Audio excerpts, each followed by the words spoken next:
the best player in the world for you now? For me,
Manchester City could make history this weekend by becoming the first side to win 4 Premier League titles in a row. Our sports reporter, Jackie Baltrell, sat down for an interview with manager Pep Guardiola. So you did your job this week, Arsenal did their job. We go to the final day. How intense is this week? It's a bit different. You prepare in the same way, but you know what you are playing for. So that's why it's a little bit different. 4 Premier League titles in a row, it's never been done. How important is making the history to you to be the greatest manager of all time, perhaps? No, I had the feeling the job is done. You know that when for many, many years still we are there, that is made me so proud. But yeah, when the competition or yourself, your work on opponents or whatever, give you the chance to do something anyone has done, so yeah, we're going to take it. We're going to prove it. So because the proof with the incredible teams and legendary teams, with 80 with Liverpool, 90s with Sir Alex Ferguson's and Chelsea's and Arsenal's with Jose or with Arsene Wenger or this type of generations, they were not able to do it. That means how difficult it is, because in that moment there's the same problems that we live now: injured, complacency and tired. It's a lot of compliments that you forget to compete, that you have to compete, and that's why they were not able to do it, because they were really, really good like we are. And it will be difficult, but we are one game away to give us the chance to play the last one. So, and yeah, we're going to try to London to try to get it. Declan Rice said week before last, your team is a machine. How do you manage the emotions of this week? Do some players need more nurturing than other players? Well, the words from Declan Rice is make me so proud for the fact how the people respect us. They know how difficult it is. So our contenders and managers and teams, they know how difficult it is. Every year in, year out, every single year, still we are there. And but it's just a simple answer. It's just a football game tomorrow, and the better team is going to win. So that is as simple as that. The City's record at the Tottenham Hotspur Stadium is not good. Do you have to address that with the players? Is that a factor? Jackie, you are so kind. When you say it's not good, it's really bad. Yeah, I have a different mindset opinion on that. I said, okay, so to win the 4 Premier League in a row, you have to do something exceptional. And never before we were able to win the Premier League there. This is the time. This is the time to do it. But if Spurs take points off you, that helps Arsenal, their bitter rivals, maybe win the title. Have you ever known a team not to want to win a match? I give you an advice. I said in the press conference, don't ask this question to Ange and to his players. Don't do it. I won't, but I'm asking you though. You never... Don't do it, because they will be offended.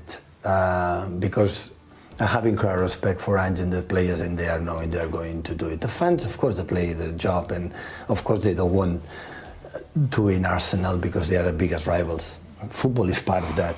You know, we have to understand it, but the fans want to see their teams. And Tottenham, I don't know tonight, Aston Villa, Liverpool, but maybe they have a chance to qualify for the Champions League. And the fans want the Champions League next season. And the players have pride, and the players want to play good, and the players don't want to play bad in the stadium in front of 60,000. I don't know how many spectators are in a Tottenham stadium. So I don't have any doubts they will perform the best they have. I'm pretty sure of that. What do you think of Ange Postecoglou and the job that he's done there? I have a huge admiration for the courage. He's playing. I saw the game against Liverpool. They're playing 4-0, and they continue to do the same and the same and the same and the same and go and go and go. The first season is always difficult for me. If the club support him and give the tools and the desires and the wishes what he needs, because no other person better than manager know exactly what the team needs. I'm a big fan of him, honestly. What about Mikel Arteta? Arsenal have pushed you so hard right to the end this season. Do you regret being such a good mentor to Mikel? No, I'm not. Like, I'm not his mentor. Absolutely not. But he worked with you and he learned. I work with him as well. So staff we are together. We share ideas and situations all together. So I was the boss, and now he is, and you know, he has created his own team and a young one. So the next year's Arsenal will be there and give us a good message to us. So we cannot sleep. Otherwise, the next years we cannot catch them. So we have to take a good decisions in the future because yeah, he changed a lot, and look, the product is really good. It is a huge week. Can you switch off at all, or is it a 24-hour job? Do you sleep, or are you constantly thinking? After Fulham, no switch off, because we have just 3 days to prepare the game. Yeah. Tuesday to Sunday, we'll have 1 or 2 days to switch off to prepare. I learned to that in the early ages. As a manager, I never switch off, and arrived to the game so exhausted. Now I'm able to disconnect it a little bit, and after come back stronger. Can you understand why Jurgen Klopp is walking away? Absolutely. I recognize myself in that decision perfectly. I did it in Barcelona, so yeah, I can understand it. How big is your appetite to still do this job, and your energy? Still, I love to come in the morning and plan the game and try to, you know, to still there. Still, I'm fine. It happened. Listen, the play always Sir Alex Ferguson said to me this: one day when I met him in New York. So the players, to take a decision where you have to go to play, you have to take a look the manager. And the manager had to take a look the hierarchy, not the players, the hierarchy. Yeah. And I'm the place, like the better place I can be in terms of my chairman, CEO, sport director. The people above me, I never had this support in my life. And that's why I'm still here. 8 years and will be another 9 years. So it's for that reason.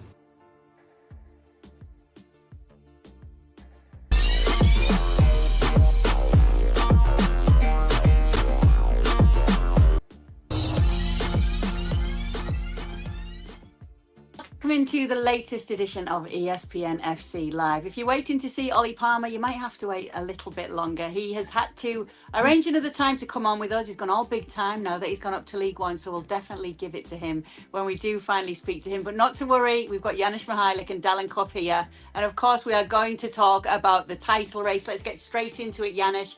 I want to actually talk about how impressed you are that Arsenal have ensured that this does go down to the final day this season.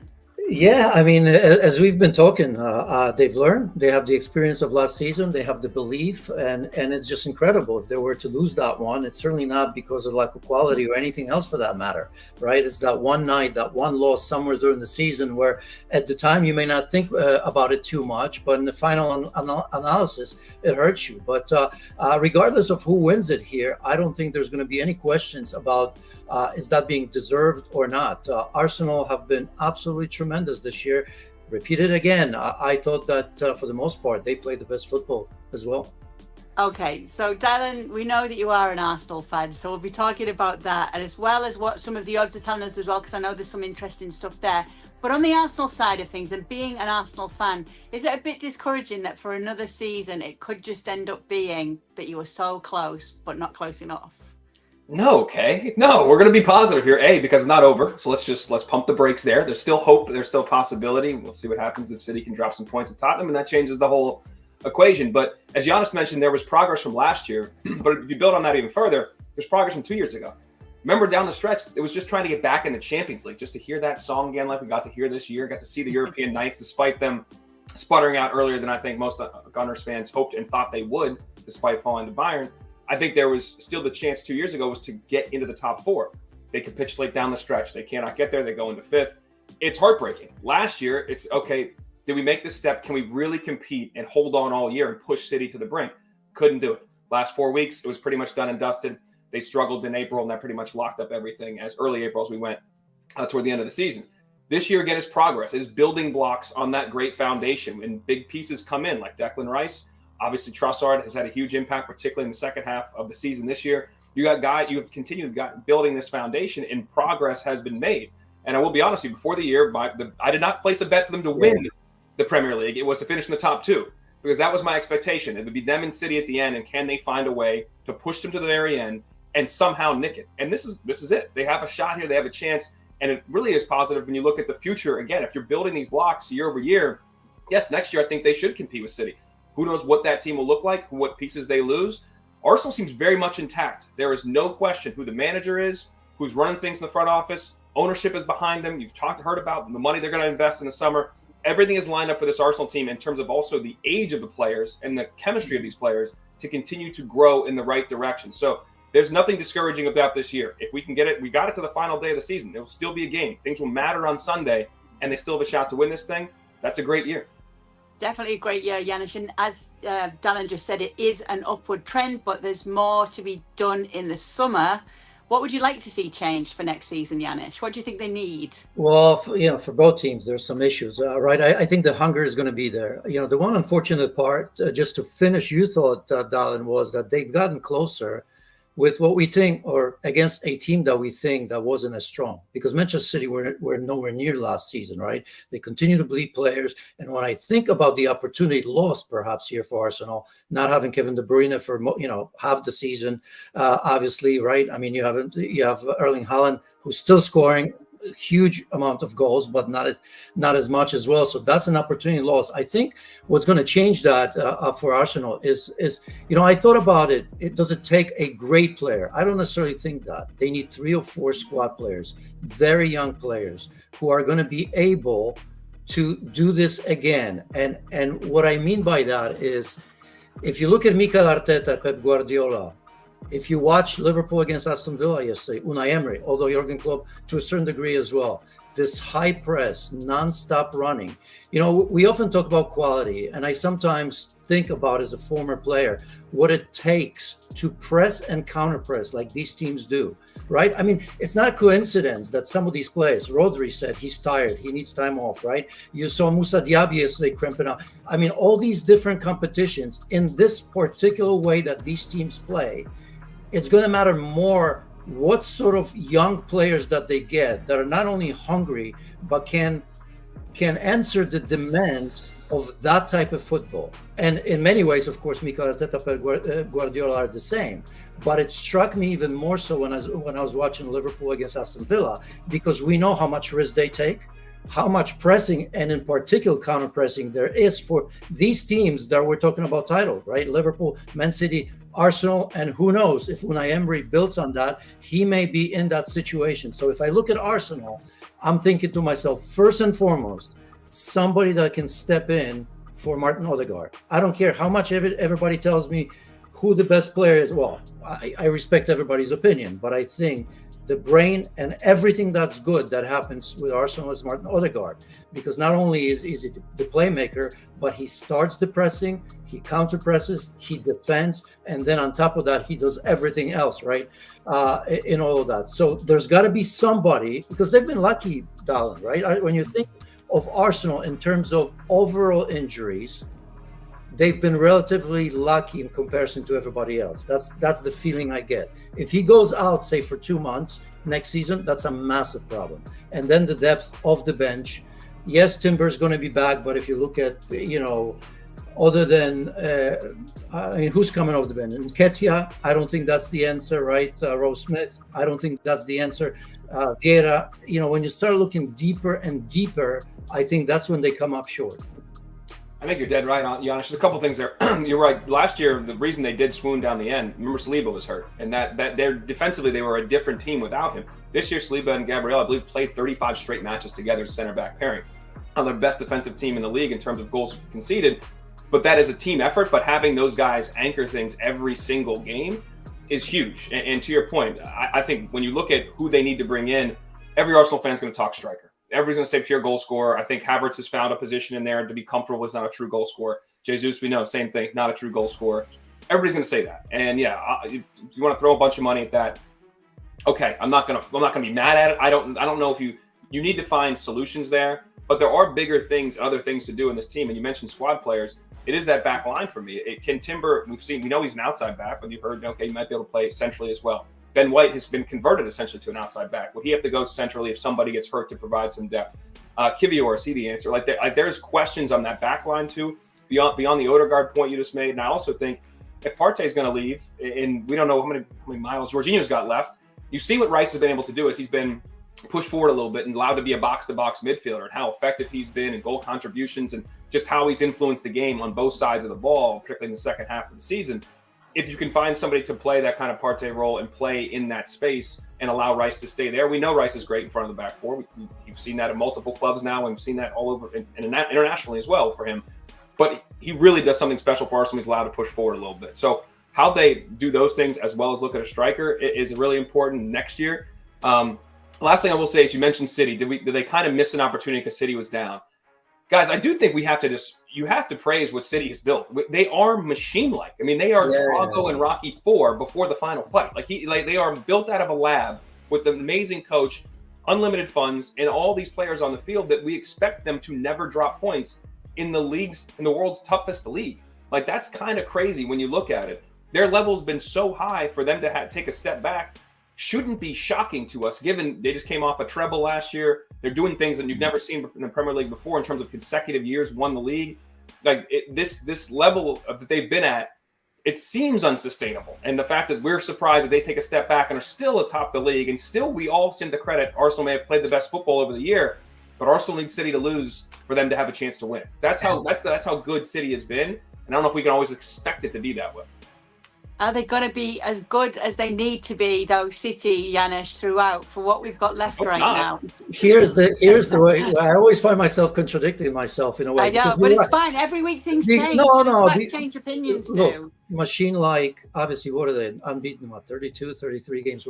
It's incredible what they do, because still the difference is for me that as much as Arsenal control games, they're still nowhere near, I think, to what City are capable of doing, even when they don't succeed, right?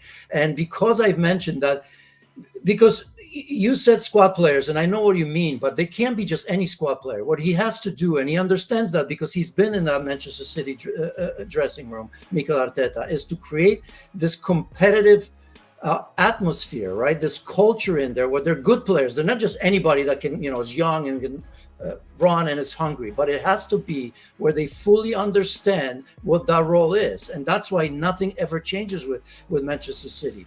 The flip side, and the little worry, of course, with City is that I just think that every year Pep Guardiola has been great in finding that player that replaces the great, right? The David Silva obviously was one, and we never thought they were going to change that, right? But now, if, for example, Bernardo leaves, last year was Gundogan, and Gundogan was incredible, not because of his experience necessarily, that's important, but he's the sort of player that just doesn't panic in key moments. And who knows, maybe in the Champions League this year, in that game against Real Madrid, they just needed that player who hold on to the ball that extra second for somebody to get open, right? Because those players with the tempo and how I've mentioned pressing, counter-pressing, sometimes all you have is a second. And they just missed him a little bit. If Bernardo Silva leaves, okay, Foden can get better. Maybe Oscar Bob now becomes the next project and he goes in there. But I just have a feeling when year in and year out, you lose this, what we should say, top-notch player, that could come back and haunt you a little bit. And this will be Arsenal's chance, I suppose, to get this hungry bunch now who came up close. And then with the addition of those players that can play through all these competitions at that sustained level that they play, I'm talking about pace and just the ability to win the ball and take a lot of risk, play high and all that, maybe Arsenal will have a chance, but it's not going to be easy. No, of course. And just to stay there with that point that you're making, Janusz, so yes, obviously you're going to need the talent of a player that has to replace another. But the big part of what Pep does is make any player he gets who's willing to learn better. Yes. And look, I mean, he's shown that he can do that. But I just sometimes you just think about of being part of any team. When somebody special leaves, it sometimes takes time to do that. I mean, look at Phil Foden, right? I mean, and even now, let's say, although he's been wonderful this season, there's still games where he kind of stays away, right? Like somebody like Bernardo Silva, I can't recall a bad game, or maybe there's one or two, right? So yes, he's been able to make them better, but within a season, it's just always hard to say, now, Phil Foden, this is yours. Or let's say it's Oscar Bob or somebody else that they'll get from the outside and say, okay, to understand our process and the way you play, and wow, look, we have Arsenal. I don't necessarily think that Liverpool is going to be any worse. We see Villa with that same sort of intensity. Maybe they get a little bit better. So all I'm saying is I know that Pep will get it right, but there's always that window of opportunity. And again, Bernardo Silva hasn't left yet, but if he does, I think that's a massive blow. And you can't always assume Pep does get it right, but sometimes players aren't always the right fit for Pep and for that type of pressure and that type of demand that manager puts on you, but also the expectation of what that shirt has represented the last 5 to 10 years.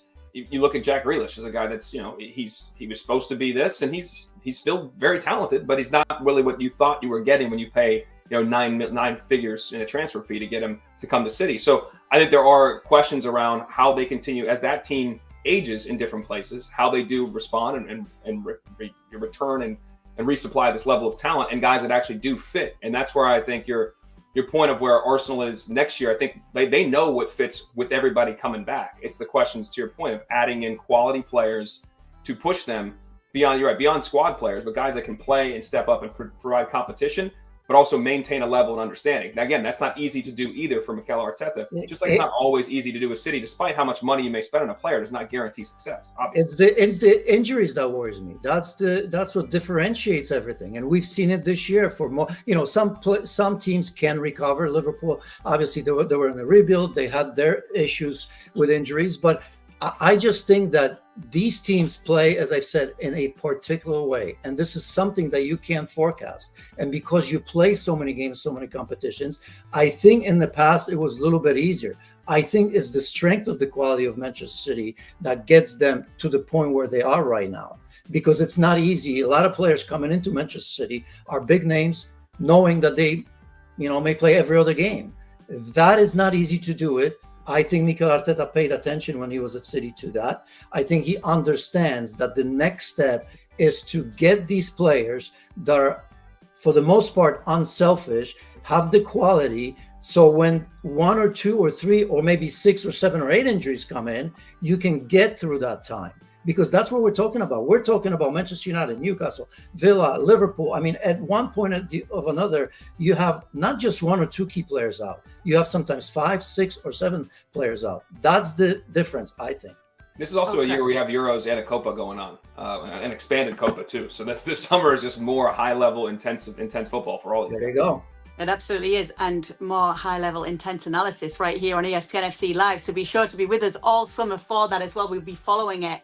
I would like to talk, because at the time of this recording, we're less than 3 hours away from kickoff between Spurs and City, Dallin. What's the betting landscape looking like right now? What have we got here?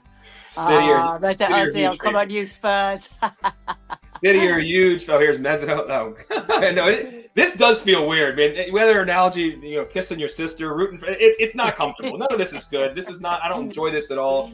But I'll tell you what. I contemplated buying a Spurs jersey this past week. I'm like, we're gonna go all. Let's go. My brother's a Spurs fan, which is it's bizarre. Obviously, Americans can have a kind of you become an adopted team. So in the same family, having 2 teams, that happens in North London as well sometimes on opposite sides of this rivalry. But yeah, it's really odd to be sitting here in a couple hours rooting so hard for Spurs. Also explaining to my 5-year-old daughter, why are we not cheering for Arsenal? Well, we are, baby, but I'm going to know the math and understand the table. She'll get through. She'll get it. Just take some time. And then she'll walk me to the room. This is the bookies, though. See City is massive favorites. They're minus 260 on ESPN Bet. And if you look at different books across the world, it's about the same odds. But if you look at it from that standpoint, you got to bet $260 to win 100. So they are massive favorites. Tottenham is 5-1 on their money to win straight up. A draw is plus 450. So they really are leaning that somebody's going to get a result here. And the way that Tottenham plays a lot of times, they think City is going to do that, despite the fact that City has struggled at Tottenham at the new stadium. They've not played well. They've not scored a goal in Premier League competition. I don't know. I don't likely think the Spurs are going to win, but they don't need to win. They just need to draw. So I think it could be an interesting game. The bookies also expect a lot of goals. Over 3.5 goals is minus 150. Same thing. Got to bet 150 to win $100. So there is a lot of people think there'll be a lot of goals. Maybe this game will be tighter. Maybe there's some opportunity. Said Giannis, he's not going to do it. Maybe zag a little bit here. Take the under. Just sprinkle a little bit of value there. Plus one. I kind of like it. I kind of like the fact, if I were a City supporter, that they have to win. I think the danger would have been because they do have to win. They drop points here, and Arsenal win the title for me on the last day at home.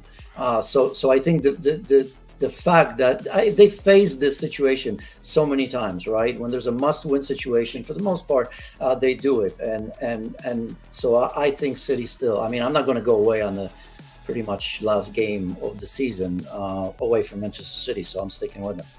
Okay, Janusz as well, though. Where do you think there's more likely to be a slip? Where history says there would be, here at the Tottenham Hotspur Stadium or against West Ham on the final day? Yeah, I told you West Ham before the show, but I've changed my mind during it, right? Because if they win it, simply because if they win it today, then yeah, it's not happening. So this is the game. This is the game. This is the game because it's a must-win situation. As you've said, draw. I think it's Arsenal's title. And I think it's interesting too that Tottenham fans, obviously they'll take an L because obviously Arsenal loses in turn. But there's talk about that on social media and Twitter, and you see people saying that. And Ange was asked about that. I think that's ridiculous to the players. You're going to have 65,000 people there, and you get a chance to play City and play spoiler to a team that everybody thinks is they're not going to win the Champions League, but still probably the best team in the world. I think you're putting the boots on ready to play.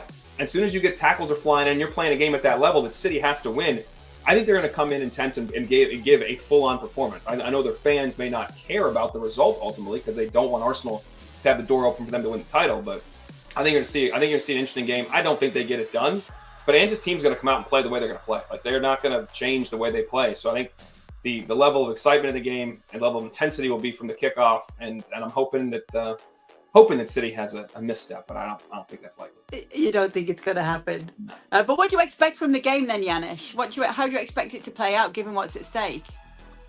I think the usual story, right? Control of the game. That's going to be Manchester City.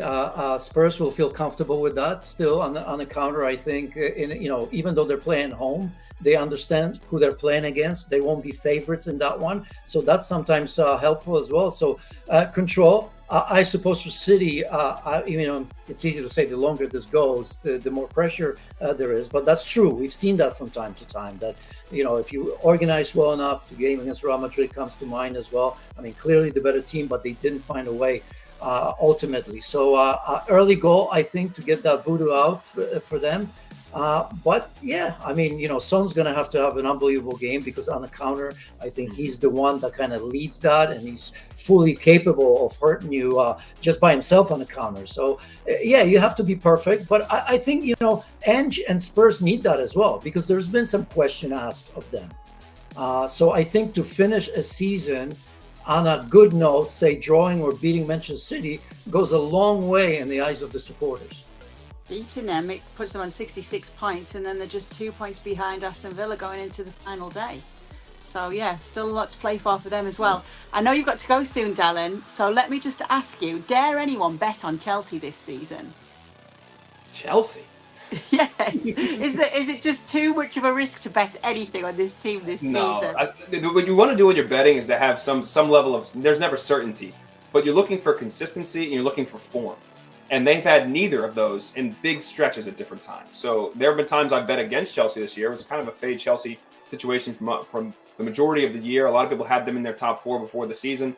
I did not. I did not think that was a good play economically, and didn't play out that way. So yeah, I can't or will not bet in Chelsea's favor, and I don't think I have throughout the course of the entire season. In all honesty, we were there in Nottingham Forest, beat them on their ground back in September, and to watch the Forest fans celebrate and to see that putrid effort, I was like, this is a massive sign that just at the beginning of the year, and those dudes just didn't look like they wanted to be there from the first kick of the ball. It's the first weekend in September, and that's a problem with the new coach. So I think that kind of carried on throughout the course of the season. Just one thing on what Janusz had said about Man City. If they do not score early, because you referenced the Real Madrid game, I do want to see how this team plays under pressure, because they've been great when the pressure is on early. They've scored in all these games they've had to win. I think they've scored in the first half of almost every one of the games. Like, they've taken the pressure off. If it gets to 65 or 70 and 75, and it's still a draw, or they're shockingly if they're down, but it's still a draw, that puts a lot of pressure on guys and how they respond. And then that Real Madrid game, that was not a good response, and that's easy to say that's the one example, but we don't have many examples with them at huge stakes and big games where they control the game but don't deliver ultimately. And if that happens here, if it gets to 70, 75 minutes and we're still all even, I think that's going to be really interesting to see how this City team responds, because they know what's on the line, and so does everybody else. Cannot wait. While we do go back to a little bit of Chelsea talk, just to end things out here, Janusz, what do you think about the future of Pochettino? We've been hearing a bit of backwards and forwards talk about what could be ahead for him. I kind of like the fact, paraphrasing, but he kind of said, why is it always my situation? Why do you think I want to be here, right? I'm glad that he said that, because he put the onus on owners. Ultimately, it's theirs. They gave him a team, brand new team with so many players that are signed for a million years, it seems like, right? That are going to be difficult to move. And on top of that, he's got to be thinking to myself, well, some of my key players, including my captain, may have to be sold, because we need to be okay with financial fair play. So, I hope he didn't say that just because it's a smart thing to say, but if I were him, I'd push it back, because I'm waiting for this project. I mean, it's much, much better. Obviously, good finish under zero pressure, because they were underperforming so tremendously. Things look better, but I'm nowhere near Chelsea for next season as it stands right now. But I'm glad that Pochettino is fighting back, fighting for himself a little bit. Should he stay? Honestly, I would. I would. But you're never going to leave one of the best clubs in the world that's going to pay, would. obviously pays him a lot, that has a ton of money. Granted, they have invested in a lot of players, but they have the willingness maybe to get it right, maybe not the aptitude to do it, and the money potentially to do it. So I don't think you necessarily walk away from that job, but he can't love what he was handed in terms of the situation and the results they've had this year. You do wonder how much of that's him, how much of it's lack of chemistry, and the young players. A lot of young dudes out there with a lot. And you know what's going to be key this year for Chelsea, maybe in particular, because there's going to be even more movement. We didn't think that it's going to be that much, but for everybody else, you've mentioned Copa America and Euros in terms of tiredness. But as always, that pushes back on the way you recruit, when you sign players and how you sign players, right? Because a lot of coaches want to have them early. As we all know, you don't really announce deals when European Championships and Copa are happening at the same time. So if you didn't have a deal done before it, right, for one or two key players, now you're going into these tournaments, and part of you're not going to get much done, but the other part is going to be, well, let me wait, let me see who's looking good in that. And that kind of pushes back on the start of the season, how you integrate these players. And as we know, Premier League is a sprint right now. I don't care that we're here and we still don't know who wins it, but if you have bad starts, I think it hurts you in the end. So that's going to be interesting in itself, and for Chelsea and for Poch in particular, because he's going to want to say, well, you tell me, Gallagher's gone. Are we going to sell this or that? Or who we're buying to replace our captain, right? Who's been good and who I can't imagine Pochettino wants out. Okay, well, time will tell, won't it? Guys, thank you so much for being with us for another edition. Thanks to all of you for watching along and adding your comments as well. We'll be back again to do it on Wednesday. Make sure to be with us.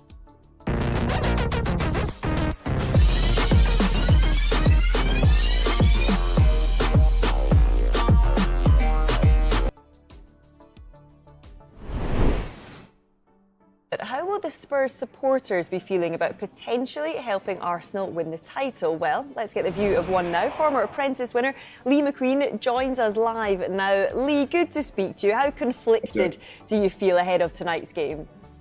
I don't know why we're both smiling, to be honest. It's something that you can't really smile about, to be fair. Look, well, we want to win. We want to win football matches. That's what we're here for. And it'll be packed out. I know you've just shown a graphic about lots of tickets that are up for sale, but it'll be packed out at the Tottenham Hotspur Stadium tonight. But we definitely don't want to be handing the advantage. And I think that's key to say, that it is only an advantage, not handing the title, because there's still another game to play. But handing the advantage to Arsenal has to be a no-no. And I understand what Andrew's saying, and professionals and the integrity of the game. Of course, they're going to say that. But us fans are passionate fans, and we can't see our North London rivals, that are originally from South London, let's not forget, lift the title because we've given them that advantage. That just can't happen, can it, Joe? Well, I'm going to give you a little scenario here, because you're at the match, you're watching the match, you're behind in the match, Spurs then score a late equaliser or a winner, you know the consequences. Do you celebrate? Yeah, look, I think you do. Unfortunately for me, I'm not going tonight, actually, weirdly. I'm a season ticket holder in Block 252 in the South Stand, but I've got to work, so I'm not going tonight. But metaphorically speaking, yeah, I think you do. In the moment, of course, you cheer. People say, I'm going to cheer for City, I'm going to do this, I'm going to wear a City shirt. But when all said and done, you're there to support your team. I think it's the aftermath, when it really sets in, that you start to realise that Arsenal fans are celebrating the fact that Spurs have won. That's when it starts to hit home that you might have just given them the advantage. And of course, a victory would keep Tottenham in that race for the Champions League. I mean, hearing from a lot of fans talking, some of them sounding like they would rather miss out on Champions League football if it could stop Arsenal winning the title. What's your stance on that?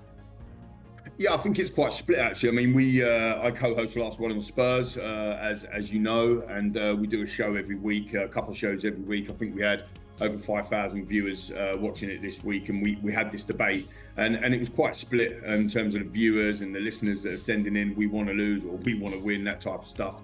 But I think it's an interesting one, because the Villa result last night makes it slightly different. I think if Villa had lost, there was a big opportunity for us to kind of go through the back door essentially, or nick the Champions League. I know mathematically, Joe, it's still possible with them drawing yesterday, but we have to win our last 2 games, right? As you can see on the graphic there. So, and we also have to hope that Palace will do something for Villa. So I do think, and I think a lot of Spurs fans that I speak to in and around the stadium on our show as well, I think that top 5 would be an amazing achievement. I say an achievement, a good result for us this year.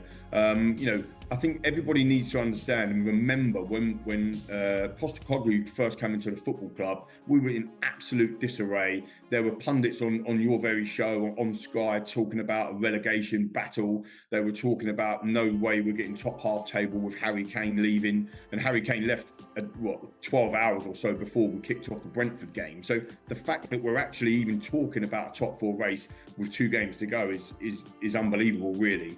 The points totals that we've got, the amount of goals that we've scored, let's not talk about how many we conceded, to be fair, but the amount of goals we've scored, the amount of points that we've got at this stage of the season is right up there with any manager we've had in our recent history. So, I think the season as a whole is a good one. The perfect example result would have been that Arsenal are finishing below us, essentially, but that's obviously not going to happen. And you've got to give it to them as well, right? A lot of Spurs fans won't like me saying this on national TV, but they've been brilliant this year. One of my best mates is an Arsenal fan.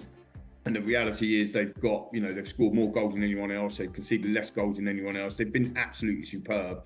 But we are playing the cheat code tonight, aren't we? The FIFA cheat code, which is the super club of Man City. And I think people are worried about us beating them. I'm not even sure that we're capable of beating them based on our current run of form, Joe. So I think, what will be, will be. I'm hoping that, we finish strong in terms of the Sheffield United game for sure. But we can't be handing the advantage to Arsenal.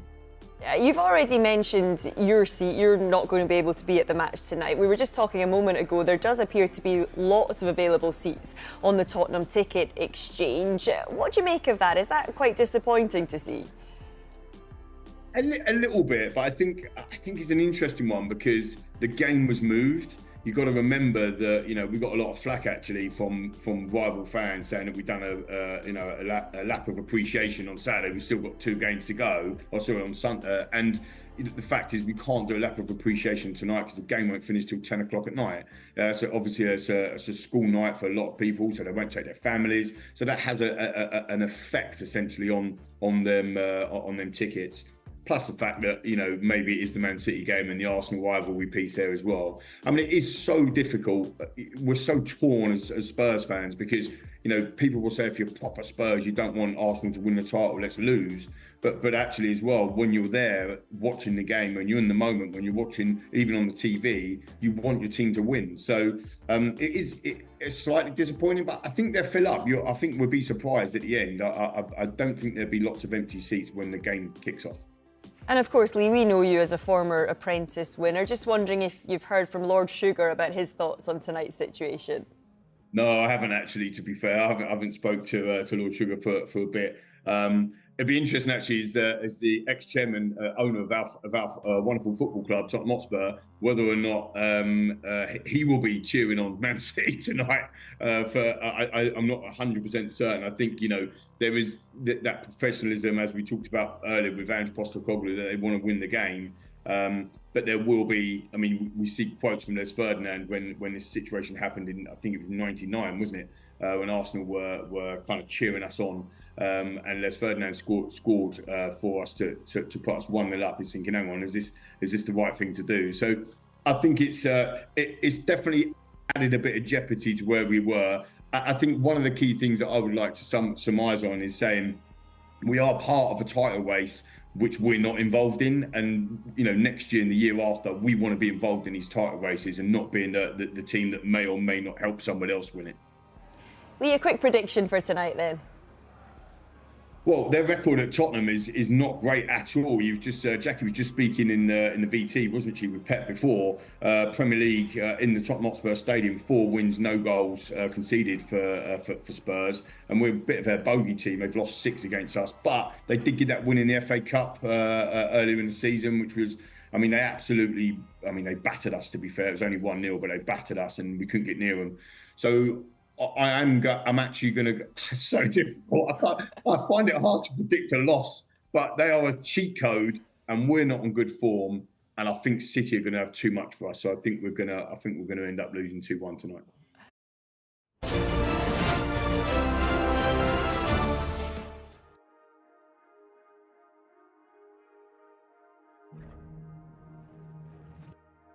And of course, we are going to talk about the title race. Let's get straight into it, Janusz.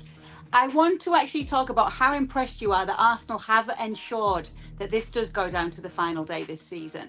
Yeah, I mean, as we've been talking, they've learned. They have the experience of last season. They have the belief, and it's just incredible. If they were to lose that one, it's certainly not because of lack of quality or anything else for that matter, right? It's that one night, that one loss somewhere during the season where at the time you may not think about it too much, but in the final analysis, it hurts you. But regardless of who wins it here, I don't think there's going to be any questions about is that being deserved or not. Arsenal have been absolutely tremendous this year. Repeat it again. I thought that for the most part, they played the best football as well. Okay, so Dylan, we know that you are an Arsenal fan, so we'll be talking about that.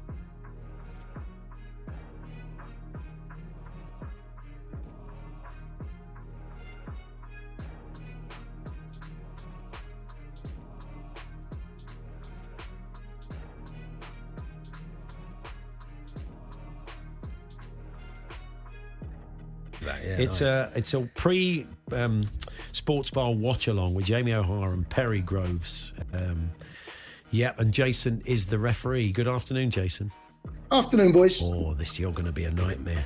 You're going to get stuck, and no one's going to come out alive. You're going to get stuck right into both of them at various points of the game. Basically, say the worst possible thing you can say at the worst possible moment to wind them up. Yeah, I think Carroll was a little bit strong, maybe, but he took it the right way. But yeah, look, I can't wait for it. It's going to be fabulous. It's going to be electric in there. The atmosphere is going to be intense because, of course, Jamie clearly wants City. When he said that plenty of times last night, Perry have his Arsenal shirt, and I think Jamie will have a Manchester City shirt on. I believe that's going to be. It'll be fun. I mean, if it was a Chelsea situation, if Chelsea were doing what Spurs are doing tonight, and it meant, say, Tottenham could win the title. Don't laugh. But if it meant that, what would you be thinking? Would you still want your team to win? That's a tough one, Paul. Honestly, that's a tough one. But here's the situation, right? Spurs can still get top four. Sure. Had that not been the case, if Spurs had no chance of moving up or down the table, I get it. I totally get it. But the most important thing is what's good for your football club. And have Chelsea in that situation where we could still get Champions League football. There's no reason, when you look at the games that are coming up towards the end of the season, there's some tough games still for a lot of teams to play. Yeah. And while there's still that opportunity, so they've still got to go over to Palace. That is not an easy game. That is not an easy game. If they picked up 3 points tonight, Spurs, and picked up 3 points Sheffield United away, you might, not say could, might get Champions League football. Not impossible, but improbable. But in the situation, I want the best of my team. I would absolutely want the best of my team. But I totally understand how conflicted Spurs fans are. It's been a real... I've been listening to you guys, listening to breakfast, even the callers we had on last night. Spurs fan, they made a song up. Well, we're going to play it, Jason. It was just some of the calls were great. Let's have a look. I'll give you a flavour of what they were doing on the sports bar last night. The Arsenal wait, 'cause my Tottenham can control their fate. What do we do? Beat De Bruyne's boys and hear the Gooners gloat? No, I don't think so, 'cause North London is the place we own. Arteta's crying in his bed, his title dreams are dead, and he's got a Lego head. We're letting Pep win instead. Come on, City. He's got a Lego head. He's had a good go at it, isn't he? Yeah, I mean, that's really pretty thought well. about it, Jason. Robbie Williams covered the last reworking of Angels. I wonder if he'll do that one. There's quite a lot of words in it, wasn't there? I thought it was. I mean, you weren't particularly taken, but you were quite shocked and stunned, Jason, weren't you? No, I just the concept of it. You think about every fibre of your body when you go and watch your team play. You want them to win. Yeah. It's so important this stage of the season that I mean, look where Chelsea are right now. We're in a situation we could get European football, and so every point matters. I understand how conflicted Spurs fans will feel. I really do. But for me, the most important thing, surely, is what's best for your football club. Were you ever in a situation like it as a player, Jason? No, I can't recall. But do you know what, though, Charlie? You get a lot of these type of scenarios towards the end of the season. It's not the first time we've gone into games the back end.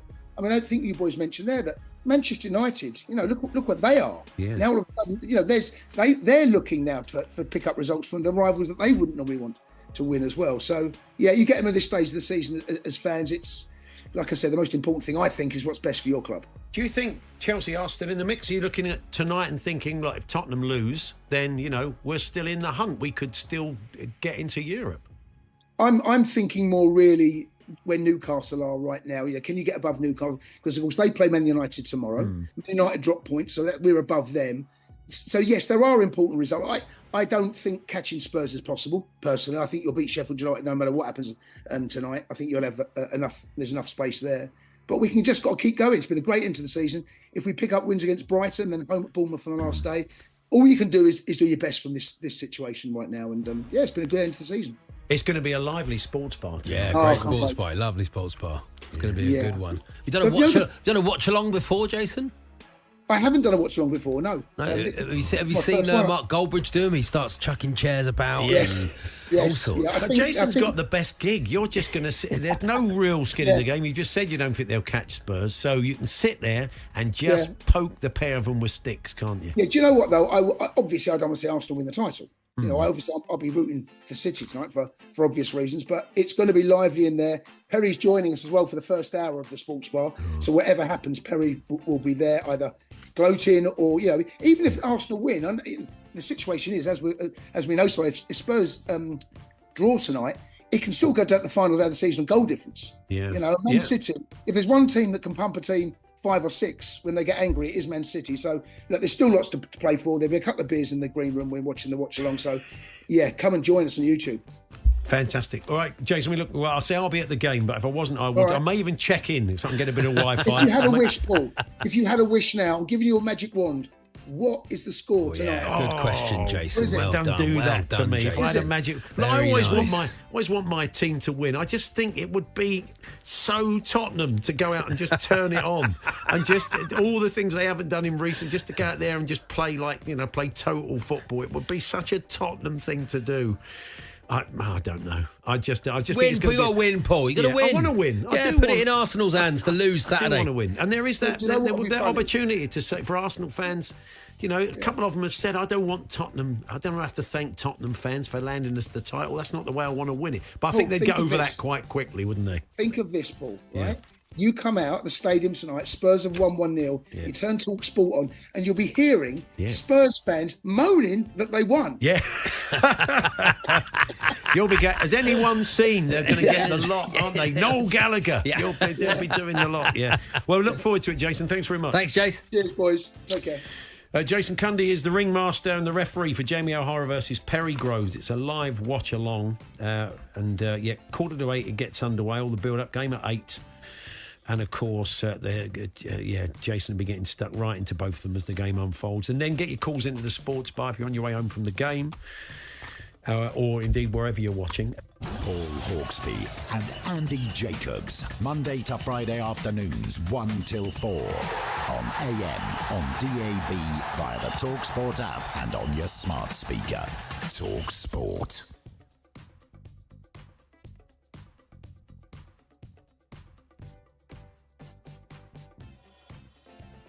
Villa deserved it, though. What's Villa? I was going to see what Villa's expected goals were. I thought it might be 1,000. Yeah, I know, considering the chances that they had. 3-3 is how it all finishes. Let's take a look at what that means for that race for that 4th Champions League spot. Villa should be fine, shouldn't it? Even if Spurs pull off that win against City and then win on the final day, that takes them to 69. Villa would just need a draw on the final day to guarantee Champions League football next season. For more on this, Luis Garcia is still with us. Oh, it's Monday. Yeah. Mario is here as well. Forgive me, Mario, I'm going to go with the Liverpool player first, just to reflect on that game, which was a bit silly, Stevie. It was nuts. Yeah, it was open, wasn't it? I mean, Liverpool created some chances. They Martinez throws one in the back of the net. Yeah, literally. As you said, West Ham had a ton. Aston Villa had a ton of chances. Yeah. Deservedly got a break. I mean, it's a break. It just comes off Duran's thigh when he's trying to control it. But they really deserve to get at least a draw out of this game. So it's a typical end of season game, really. But for the neutral, it was enjoyable. Yeah. But not for a Liverpool fan. Oh, it was fun, wasn't it, Mario? It was fun, definitely for a neutral. He said it, Stevie said it right. You know, but I think what the joy was is the way Aston Villa played. You know, when you have a team, when you face a Liverpool side, normally everybody always sits back and a little bit worried. But how comfortable they were in the sense of like pushing them back. I mean, we know Emery, he likes challenges and the way he plays his football. They used the speed up front and we let the young kid come on. Duran, and they were lucky, Liverpool, because Alisson made a great save at the end. But Duran, what he did! I mean, if Tom Hanks comes to the stadium and watch you play, it's not a bad legend to come and watch you play. So he definitely showed him some good stuff. Yeah, Unai Emery's come in, obviously, Luis, Aston Villa, and done a brilliant job to get them into the Champions League next season. It's an exception. Johnny, let's talk about the game tonight. No, it's fantastic. I mean, you can see that that's a team that is well worked. I mean, the intensity, the patterns of play that they use is a very... away at St James's Park, the penultimate game before QPR. Well, they ended up positive, so if you're going down that route, then yeah, I'll take it. I'm a bit more nervous than I was that day, to be fair. One, because Yaya had already seen the game and told me he was going to score, so that was nice. But yeah, something about the stadium, isn't it? So slightly a bit more nervous today. Great memories indeed, and it's so good to have Paul Dickov with us because I'm also nervous. Paul, speak some sense into both of us, please. No, I'm all right. Honestly, I'm fine. I'm comfortable with tonight. I just look at the way the lads have been over the last 5, 6, 7 weeks. You know, the goals we're scoring, 4 against Villa, 4 against Palace, 5 against Luton, 4 against Brighton, 5 against Wolves. Less nervous now. Yeah, 4 again at the weekend. And I look at Tottenham, have won one game in the last 5, straight past Burnley, then conceded 4 against Newcastle, conceded 4 against Liverpool, conceded 3 against Arsenal, conceded 4 against Liverpool, conceded 3 against Arsenal. So I think their result on the weekend against Burnley was a blessing in disguise for us, because I don't think they lose 6 in a row. I don't think they would have come in here thinking we're losing 6. Do you know what I mean? So I'm thinking, get one out of the way and then go back to losing. Yeah, I think the exact same as that. I just get the feeling the squad and Pep and how they are, it's given me the same sort of feelings I've had last season, the season before, with the last few weeks of the season, whereas maybe 6, 7 weeks ago I think people were they're talking about them being a little bit tired and a few bottom lips were out, but it seems since the Madrid defeat and then the Chelsea game in the FA Cup, which I thought was huge, they're really at it now and they look as if they're making a champions again. Probably a good fixture to have after the Real Madrid disappointment. I think everyone was disappointed with the outcome of that game, not the performance, but then you go into a semi-final, so you can't let it dwell. So that was good. As two men have been in very important fixtures for Manchester City, I want to ask you, do you get nervous as players in situations like this? Because as fans stood on the sideline, you overthink. We've just seen the players walk through and they look very relaxed, headphones on, listening to the tunes, probably Les Scott's tunes actually. How do you feel as a player, like when you're in this situation? You're calm. You are relatively calm. Again, different circumstances, but if I go back to the time when I was playing, I knew I had to do my job because the top players were going to do theirs. So if I did mine and played my part, we were going to win more often than not. And like Yaya, David, Sergio tend to do what they do best, and that was decide games. But yeah, I think if you prepared right as a player, this is the level of pressure you want to play at and what's at stake. And Paul, do you echo that as well? I do, but I just look at the players as they're walking past us there. That's a team full of superstars, but they're so focused as well. Whatever 11 goes out there tonight is going to be top players. Whoever's going to come off the bench, the strength and depth's ridiculous. And it's the big thing for me that they've been there season in, season out for the last 6, 7, 8 years, so they won't let the pressure affect them tonight. Now, there's been a lot of talk, of course, and I'm sure we've probably touched on it on the show already, about how we're playing against the rivals of the team who are going for us in the title. Have you ever been in that situation as a player before? And I mean, Ange sort of cut it off in his press conference, probably rightly so. I think as players, you just want to do your job. Yeah, you're not coming out here. No one's coming out here to lose. Let's get rid of that myth or that theory. Spurs players aren't going to be looking to lose. Yes, if City scored, then you might hear a louder cheer from the Spurs fans, but in terms of the players, no, they're professional. They've got here for a reason. They are quality, so you can't just guarantee or rest on the laurels that Spurs Spurs are going to down tools. That isn't going to be a factor at all. And don't get me wrong, Spurs have got some top players. Yeah. You know, they've played at the highest level for a long time. So echo what Julian said, Anthony's staff and the players, they won't be down in tools at all. But I think some of the fans might feel slightly indifferent about it. A few more City shirts in the home end. But I've just seen a few there. Well, okay, we're going to head back to the studio, but before we do, Jolien, this is your moment to call a certain someone out. Yeah, in the I'm studio. just Nadem, can you text me back, please? I've messaged you twice. One is a voice note as well, but I've had no reply. And stop blanking me on your golf days as well. Yeah. Cheers, Nadem. Nadem, that is really, really poor. I'm going to head back to the studio. Natalie's there. She always texts me back when I text her. Thank you for that. If I message Izzy, she'll probably text me back as well. Nadem, what are you doing, mate? Yeah, obviously, FG. Hello? I always text everybody immediately back. I'm working, Joel. I'm working. All right, some of us got to work, mate. You've absolutely taken a hammer in there. Is it true you ignore Jolien and Paul Dickoff? I feel like those are half-truths. I didn't ignore Jolien on purpose, yeah? So intent is key. Intent is key in life, isn't it? Yeah. So I missed something. I've responded since.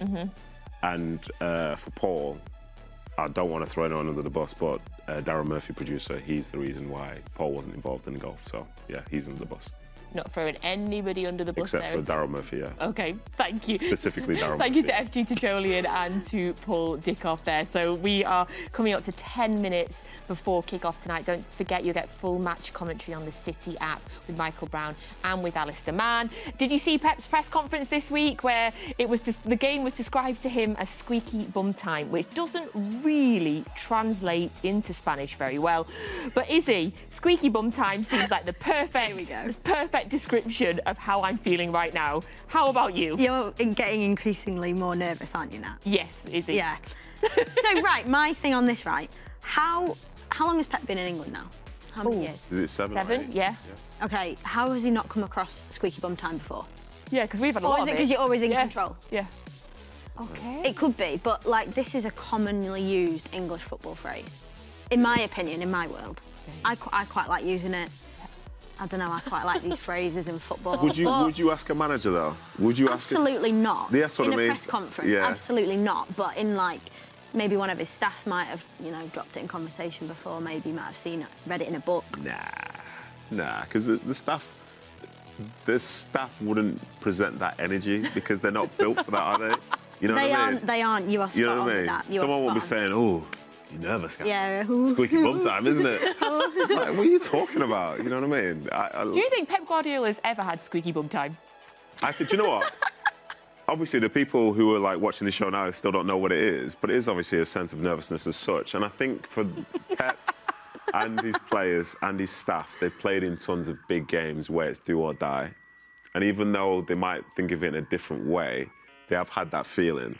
But the best thing about that feeling is like it's what players root for because it's a big game. Yeah. If you assume not every loss is the same, not every win is the same either, there's a reason why some of the games which are perceived to be like you won't.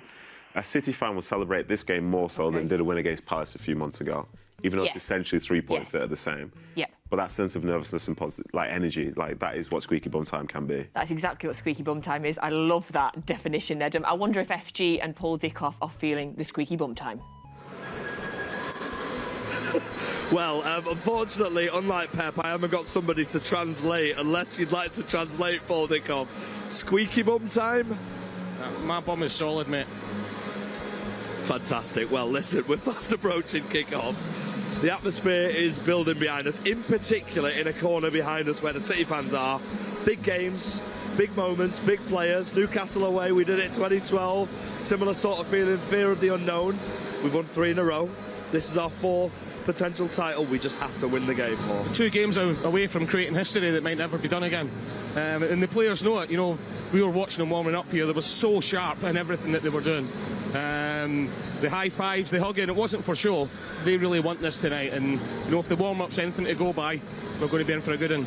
It should be a good one indeed. How do you expect the game to start off? Do you think it'll be Tottenham playing their normal game, their high line, or do you think they'll be a bit more reserved? Yes, I did. And it might be something for the people in the studio to have a look at. Ruben Diaz, when everybody else was doing the shooting and finishing, was practicing long diagonal balls into the channel. We never usually see him do that. You know, as a defender, he does his little headers, does his defensive work with his other centre-half, but he went away on his own and was hitting diagonal balls into the channel, so maybe that's something to look out for. Well, listen, kickoff is really, really fast approaching. We're going to go and head to our seats. I'm going in the away end. We'll be back at full time. I hope you guys enjoyed the game. And let's head back to the studio where I hope there's no squeaky bum time. Thank you so much to FG and to Paul Rock Hard Bottom Dickoff, as his new nickname is. So we are just a few minutes away from kickoff now. I'm taken aback by that. Say that one more time. I don't think we need to. Okay. I don't think we need Okay, to, do okay, we? okay. But hey, I tell you what, it's made me smile while the nerves start to kick in. So how are you feeling? How do you think the game's going to go? Give us your final thoughts. I still have a lot of faith in the team for how good they are. I think obviously Spurs are a good side, but City have played lots of good sides in May, in April time, across many years, and they've proven to, get the best of those in those key moments. So I'm a believer they'll get the job done. I think it'll be one of the more professional performances we've seen from City, and I think they'll make the game as comfortable as it can be playing away from home in the Premier League. And it might not necessarily be the best game in the world to see, but I've got a feeling that it will be enough, and that is something that they're masters of. Love that. Izzy, how are you feeling? I think the game is going to be high energy. I think Spurs are going to come out the traps, and I think it's going to bring out the best in City. So I'm going to go with a comfortable City win. OK, give us your score prediction, then you've teed it up nicely. 3-1 Man City. Love that. Yes.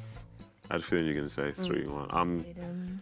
I'm going to say 2-1, but I'm going to say it like the one is at the end just as a token when it doesn't matter for Spurs, yeah. It will matter, though, because it'll be a few minutes where we are biting our nails. No, it might be. They'll just give it to him as just a generous one. So thanks, guys. Have a good season. Thank you. OK, 2-1 and 3-1. Thank you very much, Nathan. Thank you for being here.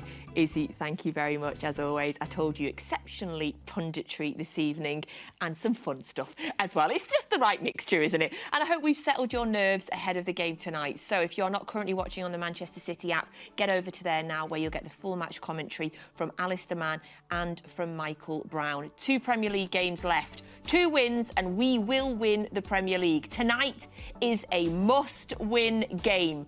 But if anyone can do it, it's Manchester City. We'll see you at half-time.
They've been struck with a catalogue of injuries too, with Richarlison and...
thought at the side of the pitch, and he has been talking about the potential to create history, and that being one of the many motivating factors that have seen the Blues go on this stunning run. 21 games unbeaten in the Premier League. They've won the last 7.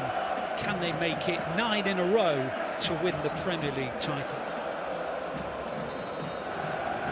Well, Spurs have won all 4 Premier League games at this new stadium. They haven't even conceded a goal to the Blues, despite the fact that City have had 74 attempts on their goal and had one of the highest XGs of any team against Spurs of 7.43. They've even missed a penalty here, both in the league and the Champions League. Surely tonight is an occasion to change that misfortune. On our monitor in front of us are lots of shots of the Spurs supporters rather than the action on the pitch. There's a strange old feeling of almost jovial and sometimes tongue-in-cheek humour. Every goal that City scored tonight, well, it might just cost them a place in the Champions League next season, but at least a few of these Spurs fans will think at least it will cost Arsenal the chance to win the league. The Blues have got control of the ball. They're in the central area of the pitch as Kovacic moves it to Gvardiol, but Porro wins it back. Christian Romero helps it on, and Bentancur plays it wide to the right-hand side to the one-time City employee Pedro Porro, who is now very much a Spurs employee. Spurs have a very different style to the one which City have struggled against in the years before Ange Postecoglou. They're a lot more open, they're a lot more bold, they're a lot less counter-attacking, and so maybe there'll be more gaps to exploit. Is that how you see it tonight, Michael, tactically? Yeah, it just depends how they go about the job, but really looking at Spurs as that setup, almost a false 9, and that's what's strange. Son's took that position really wide on the left. We know he's caused problems so many times against Manchester City in that position. Brennan Johnson out on that right, and it's just see Papi Sarr just going as that false 9, sort of a number 10, just slotting in, and a 3 in the midfield. So a different setup.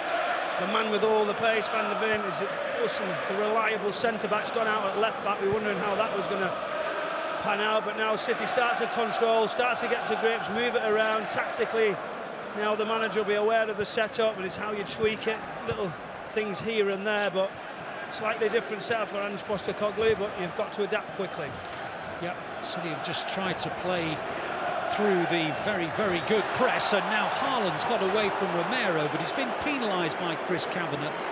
I can think of some referees that might just have allowed that to go, but the referee tonight, Chris Kavanagh, said no, that's a foul by Haaland. And although Romero seemed to fall over his own feet a little bit, Chris Kavanagh gives the benefit of the doubt to the Spurs defender. I think when that's early on in the game, Ali, I think there's just a no risk from the referee. There wasn't much, but because he's an advantage position, I think he's probably, if it was against you the other way, you would be disappointed, although there wasn't much in it. True enough. Chris Kavanagh, incidentally, is the man who was in charge of the dramatic City victory at St James's Park in January when the Blues scored that last-minute winner through Oscar Bob. He hasn't refereed the Blues since, as Van der Ven plays it into an area where only City players are lurking, and Bernardo Silva in the right-back position finds Rodri, and Rodri clips the ball up towards Haaland, who's pinned by Romero but still comes away with the ball.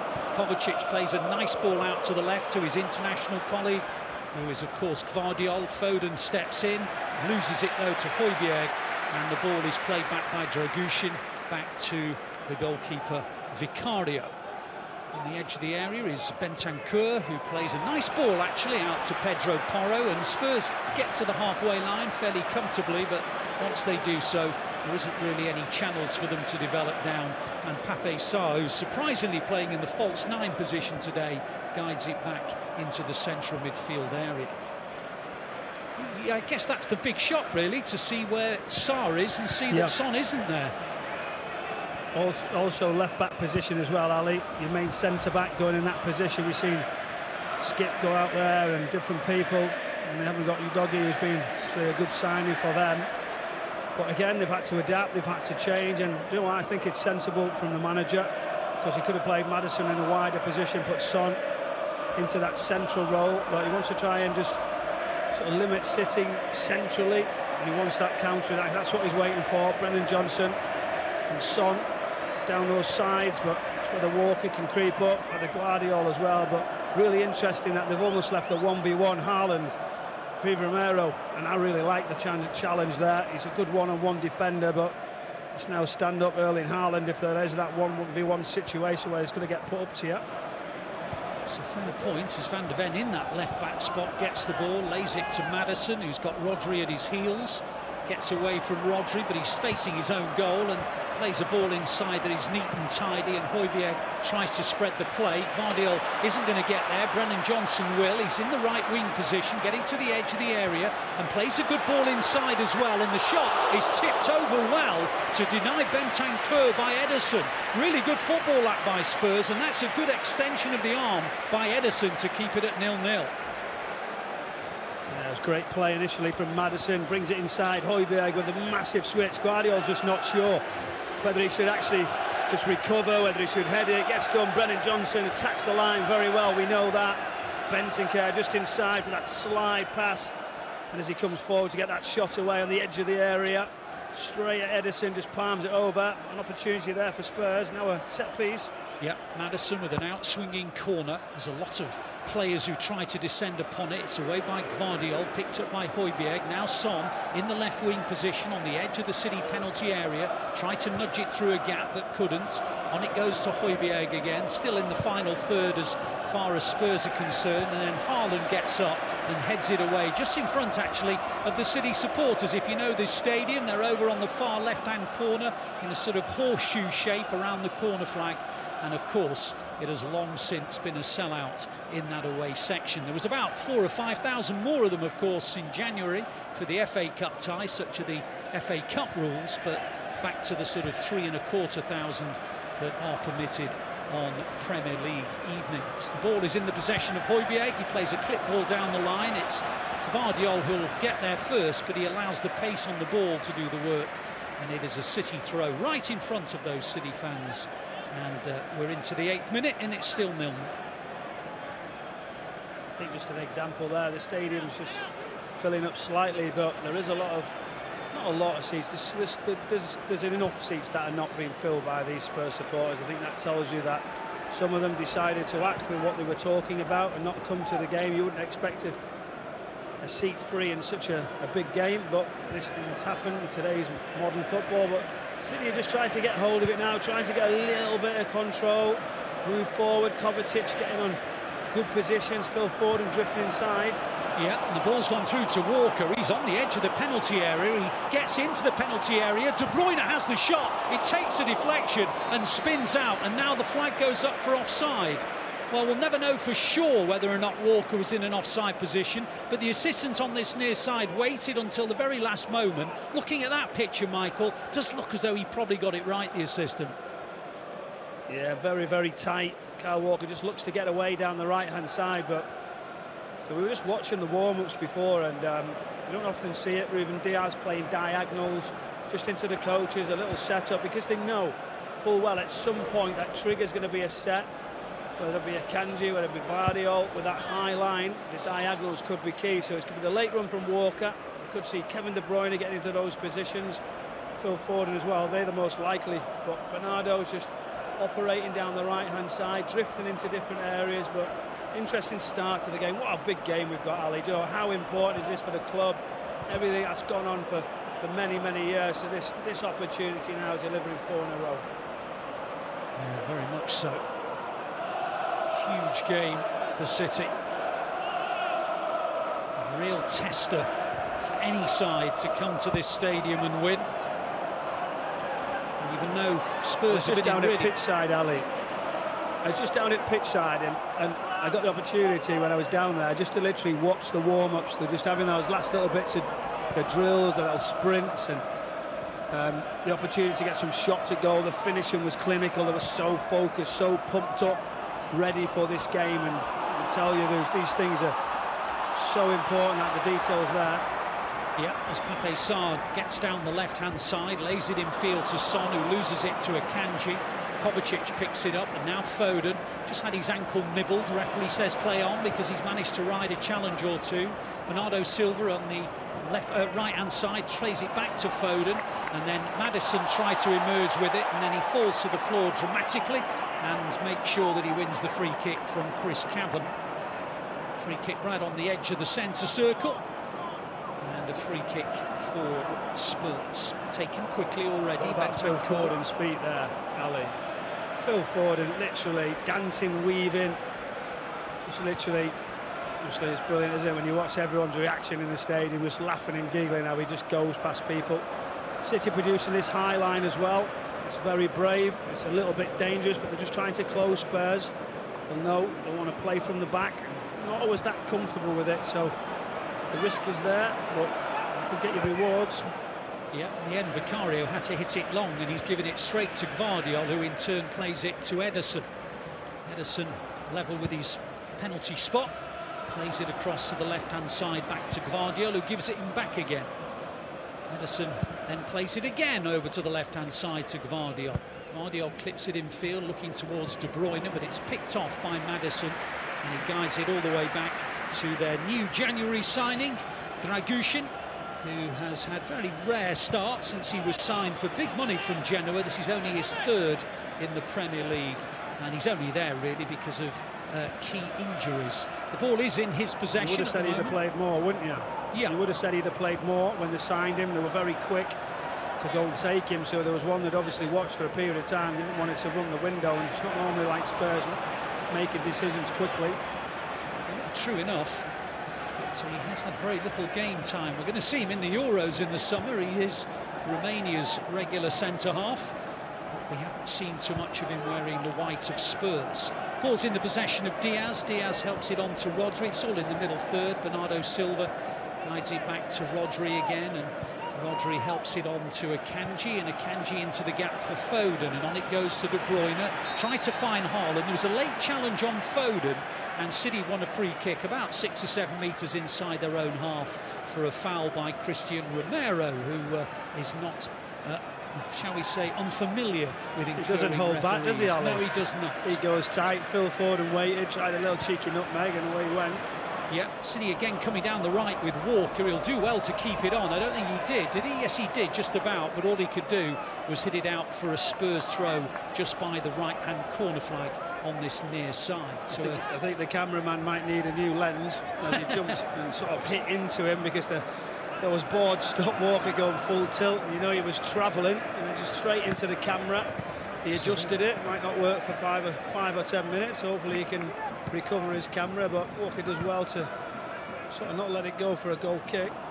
He did, and from that, City have won the ball, and now they've got it with Foden, getting towards the edge of the area with De Bruyne. De Bruyne on to Haaland, Haaland to Foden. Foden tries to help it through, but it's cleared by Van der Ven, and out for a City throw, about 30 metres from the right-hand corner flag on the edge of the final third. The ball's thrown back to Diaz. Rodri's on the halfway line, and Rodri spreads it with his left foot to Gvardiol, wide on the left-hand side, only just inside Spurs territory. Back it goes to Akanji on to Diaz, and Diaz all the way back to Ederson. You can probably hear the City fans outnumbered by around about 50-odd thousand, but still making themselves heard as Kovacic picks up the ball in central midfield. Tries to inch his way to the halfway line, finds a pass to Foden, out wide it goes to Walker. Walker bombs on, he's into the penalty area. This is promising. Is there a finish? No, there isn't. It's cleared for the game's first City corner by Højbjerg. Thought City should have made more of that, to be honest with you, Michael. Yeah, Kyle Walker's getting in all day long down the right-hand side. Haaland's just dragging him inside, and then the space is there. As he pushes out his feet, I think he's got to play it early, but it's a good recovery run from Romero and Poirot, and Haaland just wasn't sure whether he could get that space at the back. He's asking for it. I think initially Kyle Walker just pushes it right across the face. Those big long limbs of Haaland might have just got it. It's a City corner. They've hit it in towards a header from Diaz. Did it take a deflection? I think it did. It's another City corner. Remember, City had lots of joy from corners against Spurs in the FA Cup tie here in January. They saw a weakness in Vicario by placing the ball right underneath the crossbar. This one wasn't quite as close, but again, you can see that the Spurs trust in their goalkeeper from a high ball. Interesting nobody on him, though, as well, Ali. There wasn't. It's just coming from later, Kanji. Yeah, another one in towards Vicario, makes a real mess of it. Kovacic has a swing at it, and that will be a goal kick. Well, in fact, the ball spins out, and it is a goal kick. But there was definite weakness that City spotted in Vicario, and they kept playing high balls underneath his crossbar. And the reality is that in the end, that's how City got their winner, through Ake. So those two corners Spurs have managed to defend, but they've lost the ball playing out from the back. De Bruyne on towards Haaland. Rodri gets to a sort of half clearance, and then there's a mistake. And Foden, brilliant save by Vicario. Terrible play from Spurs. Lost the ball, slice clearance, sat up for a volley. Foden hit it goal bound. Vicario made the save. Well, what an opportunity. It's that little mistake. Kevin De Bruyne gets into the positions, tries to fizz the ball into Haaland, and it ricochets and it goes into the sky. Højbjerg needs to be more composed, tries to hook it away, really poor clearance, and then Phil Foden right on top of the goalkeeper, tries to volley it, sort of hip height, strikes it, but the goalkeeper comes out like star-shaped, right hand up. It's a wonderful save, makes yourself as big as possible, just hits that wrist and goes away. A massive chance for Phil Foden gone. Yep, I mean, Vicario one-on-one in those positions is absolutely brilliant. What he's not good at is cross balls towards the top of his net. But anyway, City have just lost the ball in central midfield. Van der Ven, facing his own goalkeeper, plays it back to Dragushin. Dragushin back to Van der Ven, and on it goes to Maddison. Maddison into the gap for Son. Son with Walker alongside him in the left wing position, and Walker wins the ball and it goes out for a throw midway inside the City half. So Spurs 0, City 0. We're in the 17th minute of a must-win game for the Blues. I mean, let's not beat around the bush. If they don't win tonight, you must feel that Arsenal will win the league on Sunday, barring something extraordinary. Now, Son on the edge of the area, plays it into the gap. Pape Sarr in the false nine. On it goes to Pedro Porro. Brilliant sliding clearance by Gvardiol, and out it goes for a Spurs corner. And you have to say that Spurs look dangerous when they get in and around the final third. Yeah, Son just comes inside. Early pass from Bentancur. Sarr just tried to drift it out. Brennan Johnson tries to fizz it right across the far post. Good block from City. Everybody in and around it. Now they've got to defend the set piece, but it just shows you when they commit, these Spurs players can be dangerous. They do it with pace, do it with intensity. That's what their manager demands.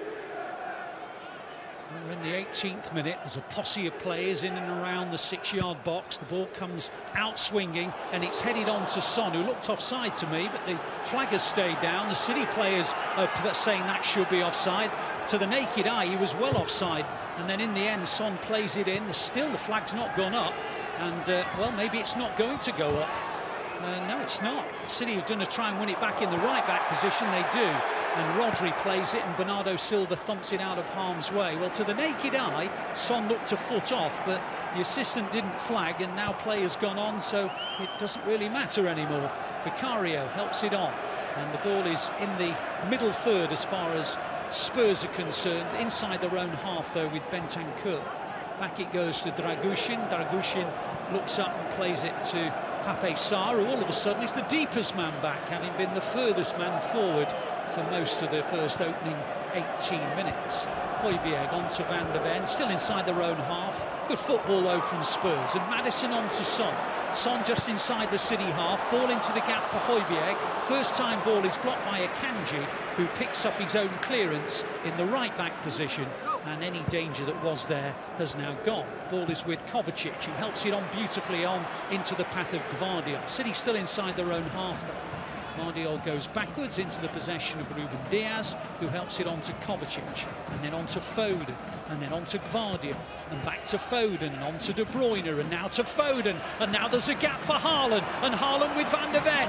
Good tackle though by Dragushin behind him, and that's good defending from the Romanian, and Van de Ven can show all his dexterity by moving from the left-back position to make the challenge on Haaland. And of course, just like Walker does for City, that extra pace gets him into places where other fullbacks can't, Michael.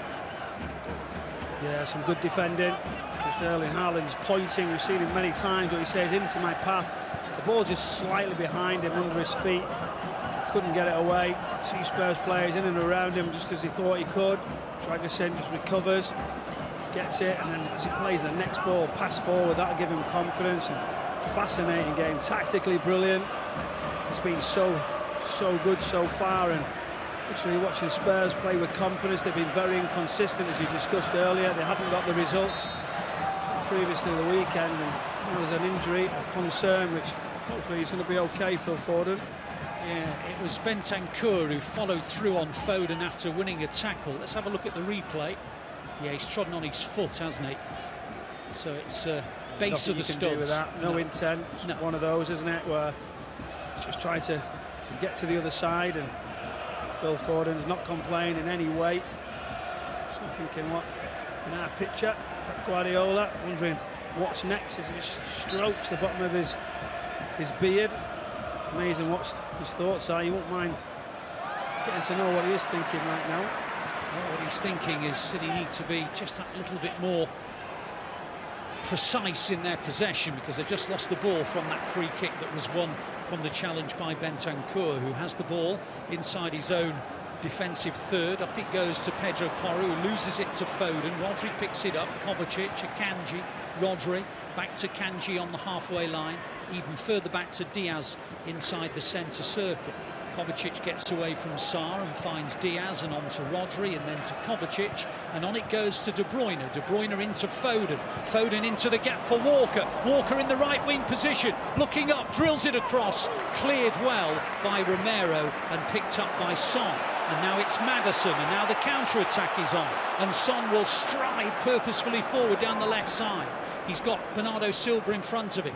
On it goes to Pape Sarr. Sarr turns away, but hasn't really got anywhere to go except backwards. And then it does go backwards, and, well, City have killed the sting of that counter-attack. And now Dragushin has it on the edge of the centre circle. Pushes it into Højbjerg, and back it goes to Dragushin again. Dragushin looks up and tries to find a pass, and then realises the route's cut off, so he then pops a higher ball out to Van de Ven on this near side, on to Son. Son backwards into his own half with Maddison. Maddison to Romero. Romero in the middle third with De Bruyne coming towards him, plays it to Maddison. Maddison looking up into the gap for Sarr. Sarr plays it into Bentancur. Bentancur looks to the right-hand side and finds Højbjerg. Højbjerg goes on towards Brennan Johnson. It's still in and around the middle third, and indeed it's back in the Spurs half and back to the goalkeeper Vicario, who's made one very, very good save to deny Phil Foden. Van de Ven gives it back to Vicario, who is now a full Italian international after getting his first cap in the international break in March. Ball's helped on down the right-hand side. City win it back, but only momentarily, and it goes out for a throw. Midway through the first half, what are your observations, Michael? I think as expected. I think City controlling the possession, moving it around, good counter-attacks, different runs, getting him behind, should have really took the lead, but ultimately Spurs are dangerous, especially at home, to acknowledge that. We want to get some reaction, give the supporters something, and I know we're talking about the situation regarding Arsenal, but these players are, we want to be impressed for the Euros, they want to play as many games as possible, but referee there just brings it to a stop. But you know, I think it's been a good start. Would we have liked City to take the lead already? Of course we would, but these are tough games and tough places to go. Yep, entering the 24th minute. Remember, for Champions League football this season, Spurs need to win both their last 2 games and hope Villa slip up at Crystal Palace. So there's plenty in it for Spurs today. The draw that Villa picked up against Liverpool yesterday means that Spurs can overtake them with 2 victories. Anything less and they can't. So there's still plenty of incentive, whatever the Spurs fans might think about the subplot. The ball is with Spurs on the edge of their own area. On it goes to Van de Ven. Van de Ven down the line. And there's no offside, and suddenly Bentancur is striding forward. He plays it across, but Guardiola was there in front of Brennan Johnson. Now Pedro Porro. He's through the legs of Rodri and loses it to Guardiola. Guardiola into the gap for Foden. Foden plays it backwards to Kovacic, and a little bit of danger, passes very quickly because of good defending by Guardiola. Ball is with Rodri. Rodri on to Guardiola. Still inside the City half with De Bruyne. Back it goes to Guardiola. 25th minute. Still a long way to go in this match. The ball is with Akanji. Akanji on to Kovacic. Kovacic to Rodri. Rodri puts it into the possession of Walker. Walker on to Bernardo Silva. Bernardo Silva back to Walker again. Walker goes back to Diaz. Diaz helps it on to Akanji. Still lots of passes, but not much progress. Still in their own half, City. De Bruyne into the gap for Haaland, picked off easily by Romero. Romero plays the ball into the gap. Good clearance by Ruben Diaz. It had to be, otherwise there was a through ball on. Ball into the possession of Bernardo Silva. On it goes to Rodri on the halfway line. Rodri pops the ball over the top towards Haaland, cleared by Dragusin, picked up by Højbjerg. And now Romero, and now Højbjerg again. And you have to say that this is a game between 2 very evenly matched teams with just maybe fine dividing lines between them. 1 chance each so far. Bentancur with a shot tipped over by Ederson. Foden with the best chance of the match after a horrible ball backwards. Slice clearance by Højbjerg straight to Foden, who hit it on the volley, and Vicario reacted well. The ball is with Sarr on the halfway line. He's turning and going at City. And Kovacic tries to make the gap small, and Sarr presents it to Ederson. Not easy for a central midfielder to suddenly play as a false 9, Michael, you would think? No, it's not. He's just filling that hole. He's realising he's going to jump on the back of Rodri in the press, but it's what he does after that, I suppose. That's the difficulty as a player in those positions, is where do you go next? How do you get on the ball? What's your instinct? But it's about stopping City, I think, at the base of it, stopping that source, and then wherever they can, the wider positions. As a Johnson cross comes into the area and Diaz clears it, and it goes out for Spurs' 3rd corner. It's a very even game. 2 sides who have both got genuine ambitions this season. One, of course, City to win the league, Spurs to qualify for the Champions League.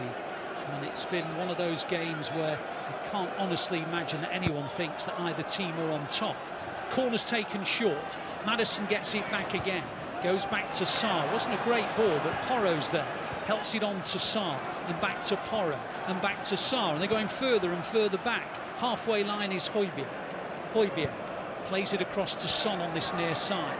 He's got Guardiola in front of him. Son, couple of step overs, loses it to Walker, who keeps it on, and then thumps it against Son, and out for a City throw, about 7 or 8 metres from the corner flag on this near side. And Pep Guardiola applauds the fact that Kyle Walker and co snuffed out the danger very easily. A great stat, Michael. Spurs have scored at home in their last 27 Premier League games, but they've conceded in all of the last 14. Says a lot about them, doesn't it? Yeah, it does, and that's what it's been like. I've seen some unbelievable entertaining games in this stadium this season, Ali. You know, positives, negatives towards Spurs, but certainly entertaining end to end. And I think they have tried to be a little bit more cautious at times when they come up against the bigger teams, but they'll still have a go. The manager says just keep at it, keep doing it, but hopefully if City can just get that breakthrough, get that first goal at some point. It's not to be leaving too many spaces, the organisation's there, but just having a little spell, Spurs now. Yep, they are comfortable, the ball is in their possession, and then just as I say that, Bentancur passes it straight out of play. He was looking to find Brennan Johnson, but he's given City a throw about 15 metres from the halfway line inside the City half. Ball's in the arms of Guardiola. He's looking for a runner, hasn't really got one, so he's still got the ball in his hands. and he's still looking for a runner. Foden kind of makes the move, and then it goes to De Bruyne. Now De Bruyne gets away and plays it out wide into the possession of Bernardo Silva. Bernardo Silva scampers after it. I think he thought Walker was probably behind him and then turned and saw he wasn't. Now he plays it back to Walker and on to Rodri. And Rodri to Kovacic in the middle third, City. Wide it goes to Guardiola, still in the middle third. Ball goes backwards into the possession of Akanji. Akanji to Rodri, level with the halfway line and centre circle as they join. Ball comes to Diaz and on to Walker. Walker loses it, then wins it. Gets beyond Van de Ven. Big gap down the right. Bernardo Silva, can he exploit it? On it goes to De Bruyne. De Bruyne's pickpocketed by some really good defensive work by Bentancur. And in the end, he wins a throw, Bentancur, about 3 or 4 metres from the right-hand corner flag, just near the corner quadrant. Van de Ven just got out of position there. Out. Yeah, but he jumped out. He almost got Walker, and Walker didn't think he was going to come that far because Bernardo had occupied down the right-hand side. He gambled, and sort of City got a little bit lucky. Ricochet, then Bernardo was off, tried to reverse it into Kevin De Bruyne, so close getting his body, and he used that so well, but Bentancur just got in front of him, got them out of the trouble that they're in. So a little bit better from City, trying to get into areas with you know full well that the Spurs side later on in games, Ali, they have started to struggle with the momentum, the tempo. City will be relentless. Yep, well, there's quarter of an hour to half-time. It's 0-0 at the Tottenham Hotspur Stadium in this pivotal Premier League game as Foden comes forward, but he's tackled by Højbjerg. Rodri wins it back, Bernardo wins it back a second time, and now Foden on the edge of the area, plays it to Rodri. Rodri back to Foden. Foden inside to Kovacic. It's in and around the edge of the final third. Kovacic helps it on to Bernardo Silva. Bernardo Silva very central to Kovacic. Back it goes to Akanji, further back almost to the halfway line to Diaz. And on it goes to Rodri and wide to Walker. Walker midway inside the Spurs half, plays it back to Bernardo Silva, back to Diaz. Diaz to Kovacic. Kovacic all the way back to Akanji, and Akanji will go off to Diaz, who missed the ball, and it goes out for a Spurs throw about 12 metres inside the City half, right in front of Pep Guardiola, who applauds City's intent for the way they were playing. Now, a little bit of space for Maddison. Maddison gets away from Kovacic, brings in Højbjerg. Højbjerg plays it down to the right to Brennan, I beg his pardon, Brennan Johnson. Pedro Porro made the run further down, but it didn't come to it.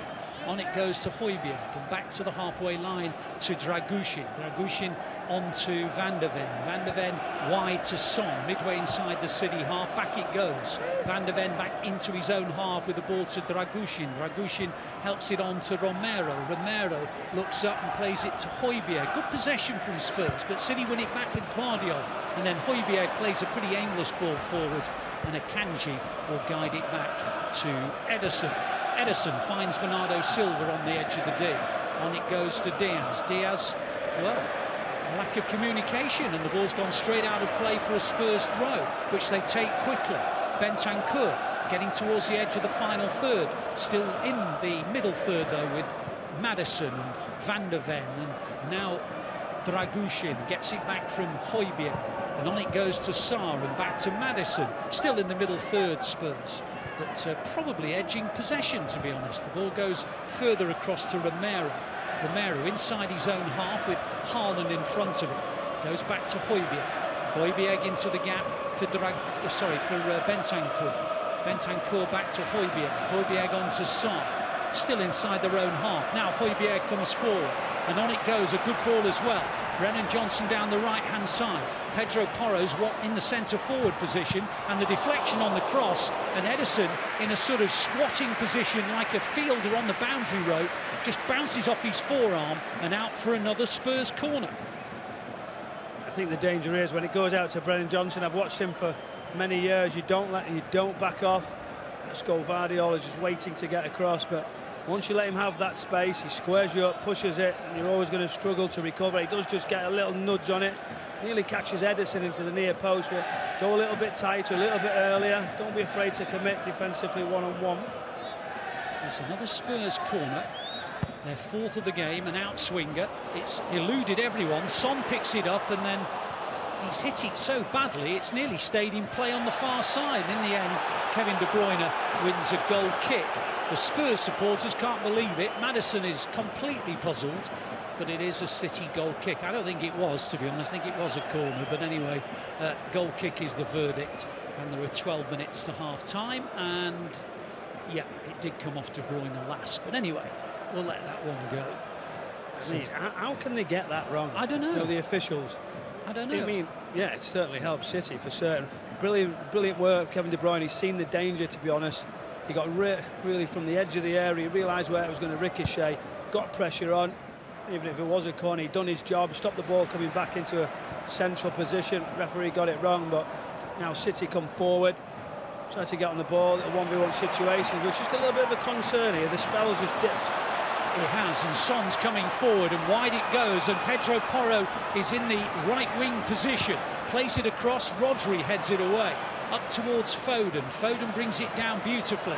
On it goes to Bernardo Silva. There'll be a yellow card when the play stops, but it's not going to just yet because Romero's made a tackle. Now that is a bookable offence, and if the referee's got the number of the person, it was Bentancur, he will book him. It's fine, he won't miss that, Ali. You know, Phil Foden's frustrated. It was a really poor tackle. Referee, full credit to him. Played that advantage down that left-hand side, almost got Kevin De Bruyne away. There will be a yellow. I'd be amazed if there's not a yellow card. It was so clear and obvious that it was a poor decision, really, to go in and challenge like that. It could have hurt Phil Foden. Well, to be honest, I've watched Bentancur for many years, and he is a booking waiting to happen every time I watch him. And today is no different. And indeed, he's now going to get the game's first yellow card, and that's well refereed by Chris Kavanagh.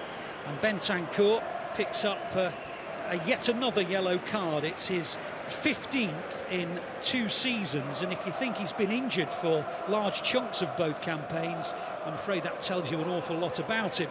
He is a tackle first, worry about the consequences later kind of guy.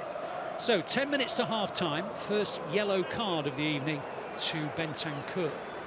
So City have a throw. They've thrown it back to Diaz inside the penalty area. On it goes to Walker. Walker with 9 minutes to half-time, edges towards the halfway line. Son's come with him, taps it back into Bernardo Silva. Bernardo Silva on to Ruben Diaz. Diaz to Kovacic and on to Bernardo Silva and back to Kovacic and Diaz. Diaz just outside the D, on to Rodri, and now Bernardo Silva. City still in their own defensive third. Ball goes on to Akanji. Akanji plays it into the gap for Foden. On it goes to Gvardiol. Gvardiol to Kovacic. Still inside their own half. Rodri back to Akanji. Still in their own defensive third. Akanji pops the ball out to this near side to Walker. Still inside the City half, just in front of Pep Guardiola. Backwards it goes to Rodri. Rodri to Bernardo. Bernardo goes back to Ruben Diaz. Diaz looks up and plays it across to Walker. Still inside the City half. Backwards it goes to Diaz and further to Ederson. Ederson looks up, pops a ball into the possession of Bernardo Silva, midway inside the City half. Van der Ven comes with him and wins it. And on it goes to Højbjerg, and now Maddison in the left wing position. Good ball, finds Højbjerg. Højbjerg across the goal, but that's a good tackle by Kyle Walker. And Ederson has an easy gather with 8 minutes to half-time. 0-0 at the Tottenham Hotspur Stadium. Yeah, good recovery, Ali. Obviously, City moving the ball around, looked nice, but they didn't really enter towards even the halfway line. I think that's the point. Spurs will say, OK, you can do that. We're just having a little check on that stat you said about the possession. Spurs 57.3%. I think that tells you, what's happening in the game. We don't often see that, do we, from a Man City point of view. But like I did say to you, second half they have struggled to keep up with it, to keep that level of flow and energy.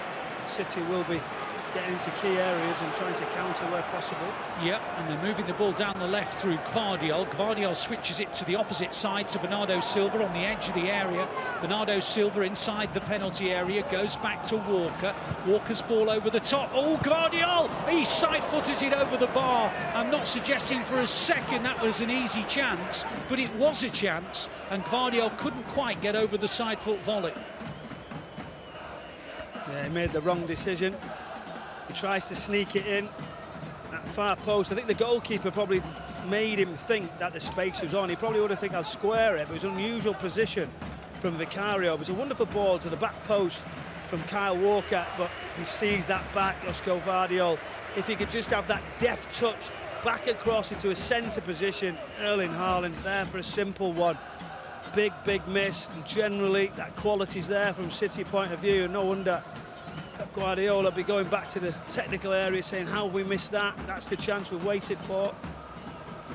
Gvardiol, of course, has scored 5 goals in his last 7 appearances, so he had the eye for the goal rather than the square pass to Haaland. Anyway, Spurs have got it in the right-back position, right by their own corner quadrant. City win it back with Kovacic, but he slipped as he played it, and therefore Spurs have got it back with Romero. Romero slips it through, loses it, Maddison, and now it's De Bruyne, and now Bernardo Silva and Rodri, and now Foden, and back it goes to Kovacic, midway inside the Spurs half. Kovacic back to Walker, Walker on the edge of the centre circle, out wide to Bernardo Silva. Bernardo Silva plays it inside to Walker.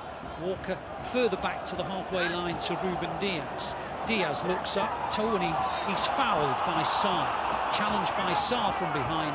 Free kick to the Blues just inside their own half. 5.5 minutes to half-time, 0-0 at the Tottenham Hotspur Stadium. A draw, and City will be level with Arsenal, but Arsenal have got a 3 better goal difference.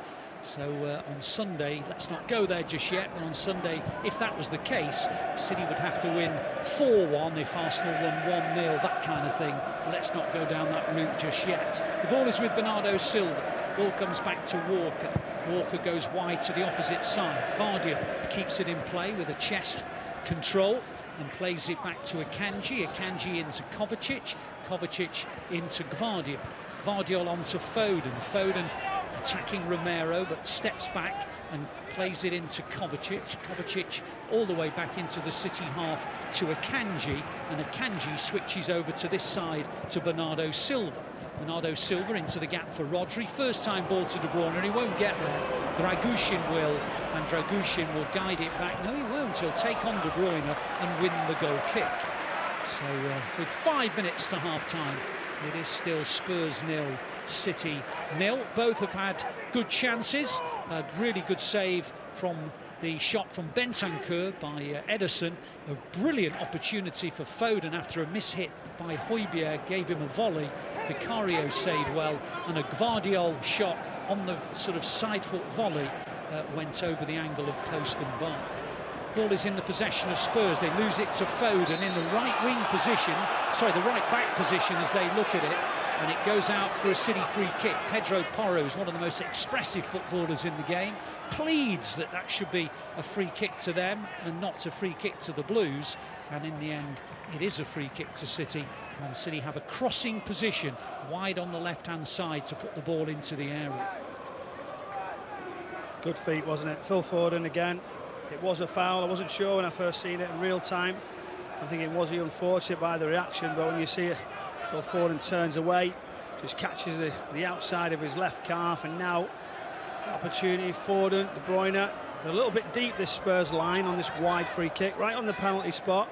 Will they come up, or will they drop even deeper? I hope they do drop deeper, because it's an opportunity for everyone to get through right on top of the goalkeeper. Yep, and it will be De Bruyne with an in-swinger. It will whip it in towards that penalty spot area. That's too close to Vicario, and Vicario, under no pressure, just gathers it in like a training session routine with the goalkeeping coach. Now Sarr in the left-back position, onto Van der Ven, pokes it back to Maddison. Maddison under a bit of pressure on the edge of his own area, and so he hits it across to Bentancur. Bentancur gets away from Kovacic, plays it to Van der Ven. Van der Ven finds Son.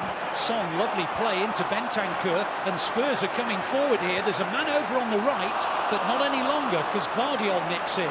And Gvardiol advances, and there are several Spurs players out of position, and the ball goes wide to Bernardo Silva. City have a chance here. Bernardo Silva into the penalty area.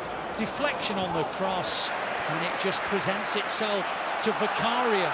And now Højbjerg comes forward for Spurs. Spurs haven't had much chance to counter-attack today. When we think of Spurs down the years, we think of them being counter-attack footballers. But actually, as Michael said earlier, they've actually dominated possession in this first half, and they've had very few counter-attack opportunities. The ball is in the right-back position with the right-back, Pedro Porro. There are about 90 seconds or so to half-time. Romero goes all the way back to Vicario pops the ball out to Van der Ven. Van der Ven chests it down, plays it to Maddison. Maddison on to Song. Song loses the ball and it breaks for De Bruyne. De Bruyne helps it back to the halfway line to Diaz and on to Walker. Walker steps into Spurs territory. Rodri, De Bruyne into Haaland. Haaland, little bit of a space out to the left and brings in Gvardiol. Gvardiol, not much pressure on him. Still with Gvardiol. Well, they've lost the impetus a little bit. Ball goes back to Kovacic. Backwards further to Akanji, and now Rodri. Rodri in central midfield, and he's hit it straight out of play for a Spurs throw. Shake of the head, he's a perfectionist, and he knows that was a rare error. So 1 minute of the first half remaining. Spurs 0, City 0 in this tense evening here in North London. Ball is with the right-back, Pedro Porro. One back by City, though, and Haaland have got it, and now Rodri's got it, and Rodri loses it, but Bernardo Silva picks it up on the edge of the final third. De Bruyne into the gap, Foden, crossed the face of the goal, and hit by Haaland, and then Bernardo Silva, and headed away by Dragushin, who punches the air as if he'd scored a goal. And I guess in the context of this game, it might well feel like it, Michael. Well, it does feel like that.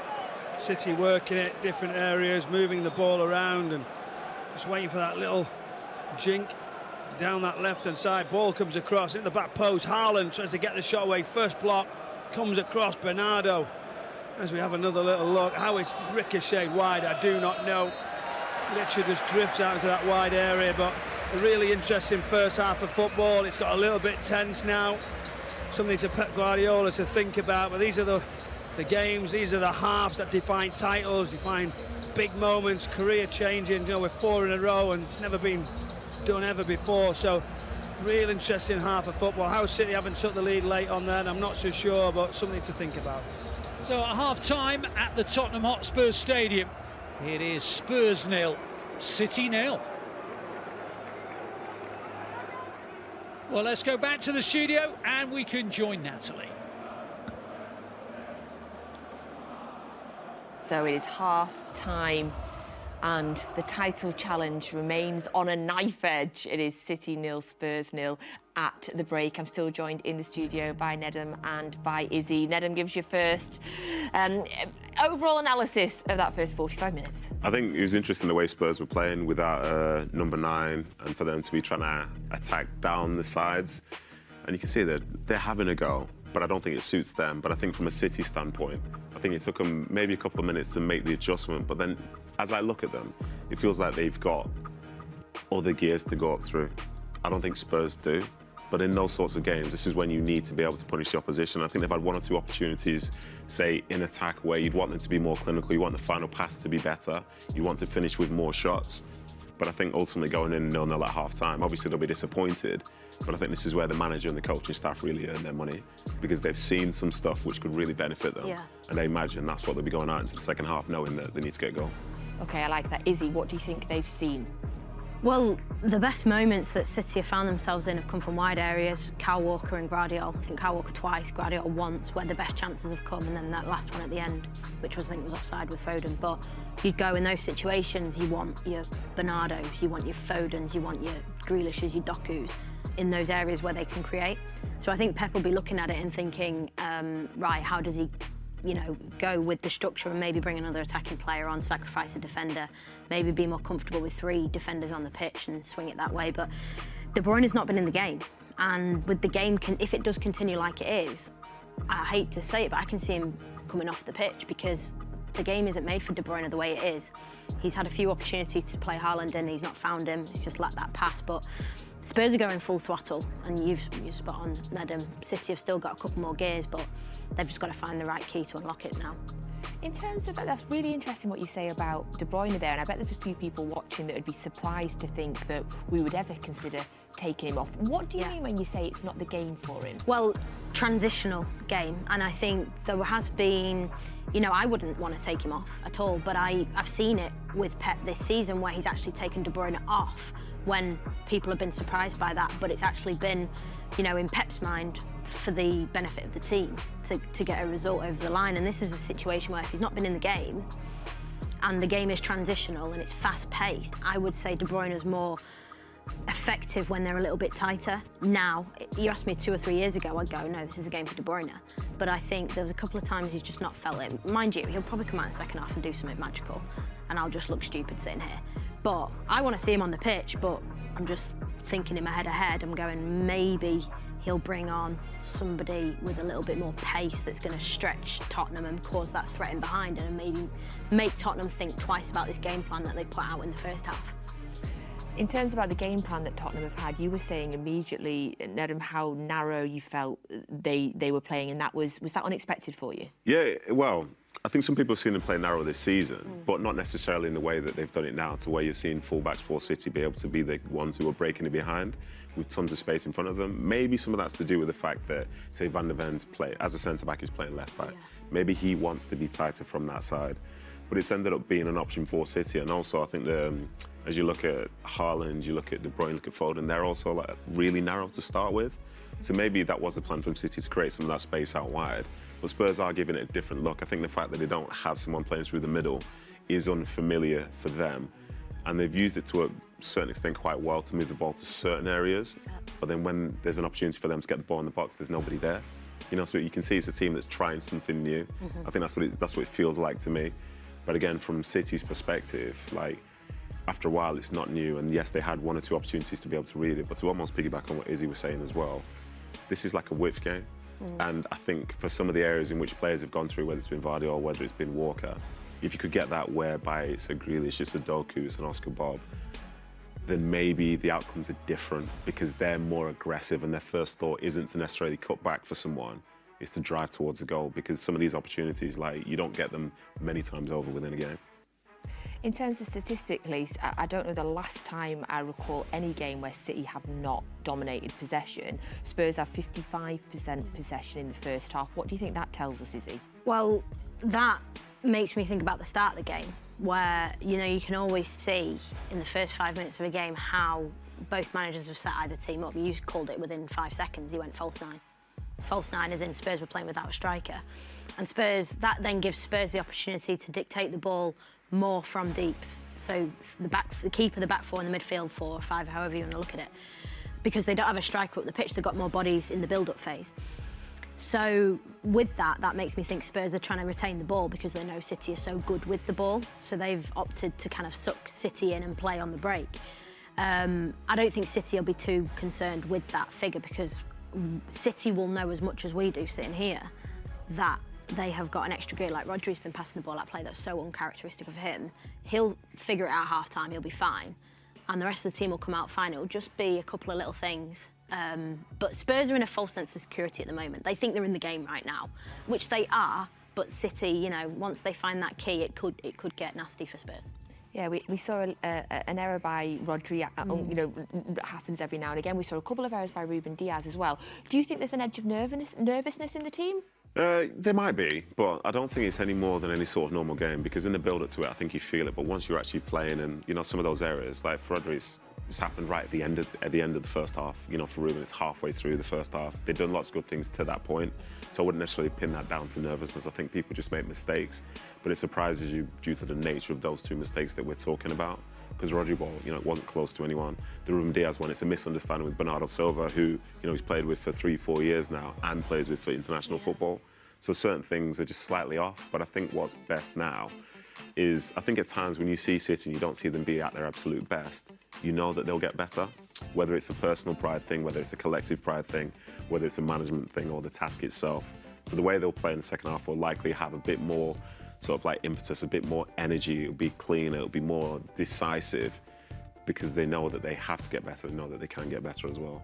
And for both teams, as it stands, a draw suits nobody. Nobody at all. So if Spurs want to keep challenging for the Champions League spot, they have to win or it goes to Aston Villa. If we want to be in control of winning the league come Sunday, we have to win.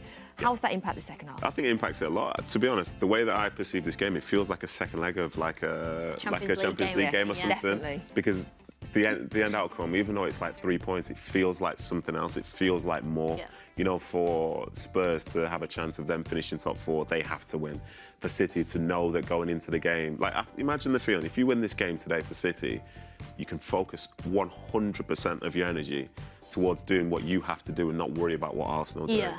But then from when, you know, if that doesn't end up being the case, then there's a doubt in there.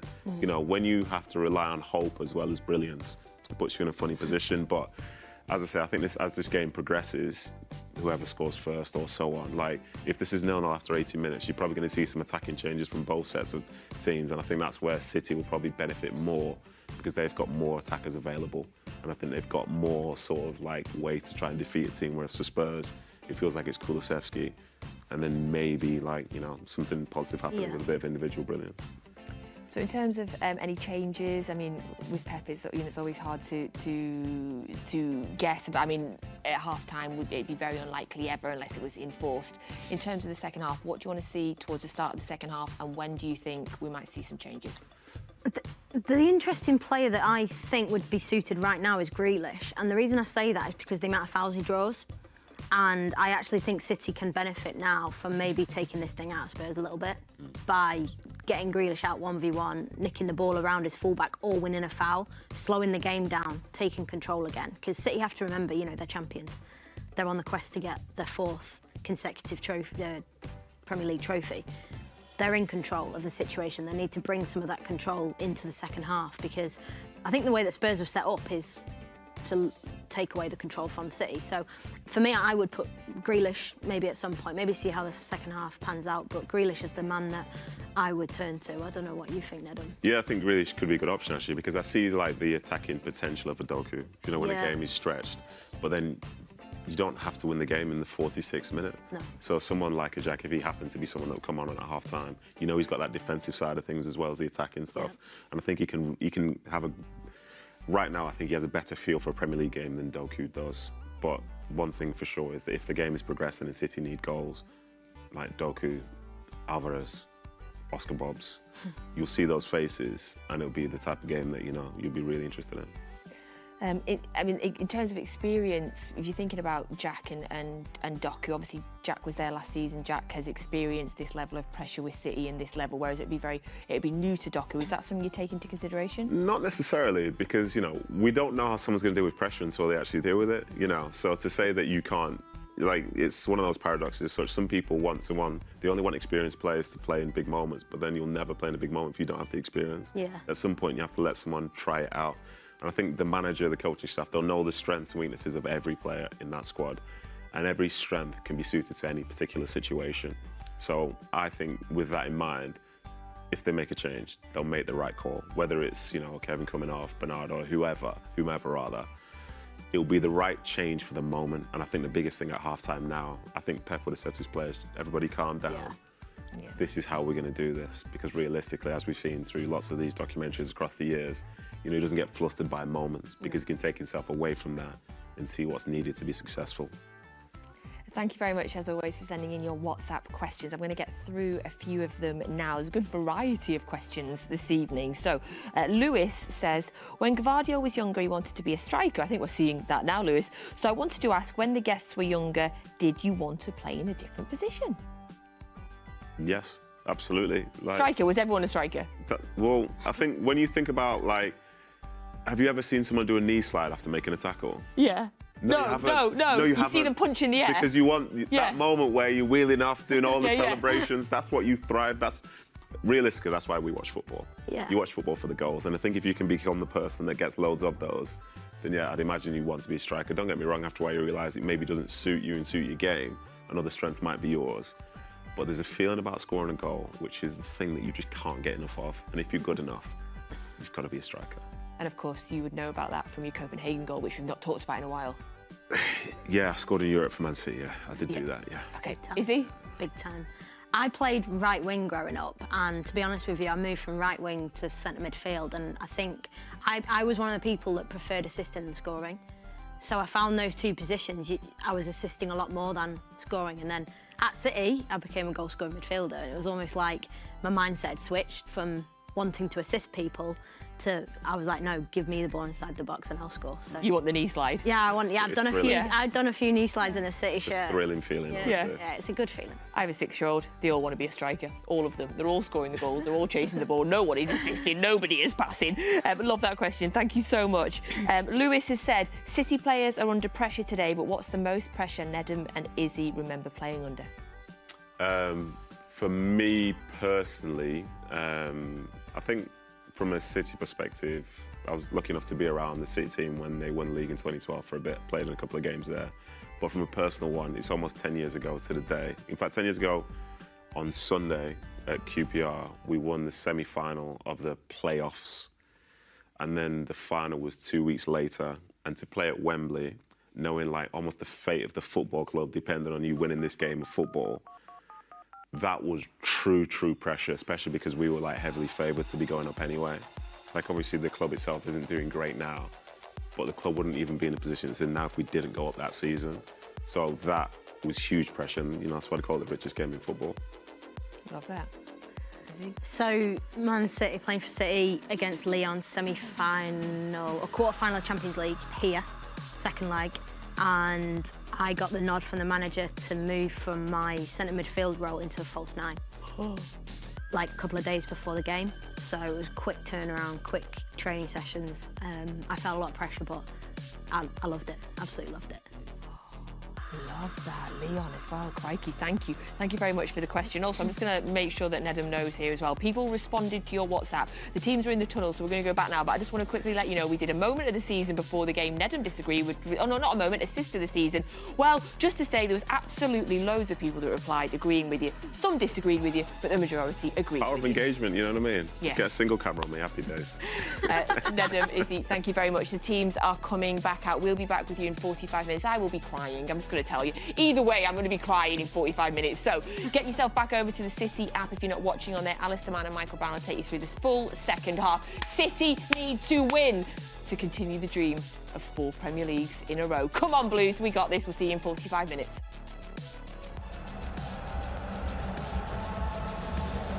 Thank you, Natalie. Welcome back to the Tottenham Hotspur Stadium. It's worth bearing in mind that this scoreline does neither team much good, to be honest with you. Spurs cannot qualify for the Champions League with a draw. City, in all honesty, will probably be handing the title over to Arsenal with a draw. So one way or another, you feel that these two teams are going to be a little less cagey and a little more expansive, maybe take a few more chances in the second half. At the moment, alongside me, former City and Spurs midfielder Michael Brown, we're watching a really intense circle of City players geeing each other up in a huddle. That tells you how much they're focused. Yes,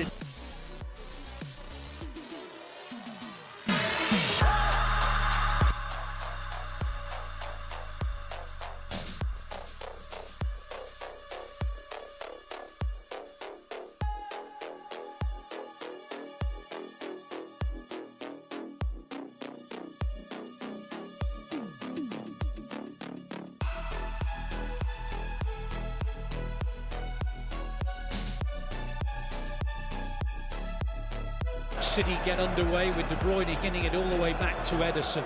Ederson hits a long high ball forward up towards Haaland. Romero misses it, Foden gets to it, loses it to Pedro Porro, but Rodri wins it back for the Blues.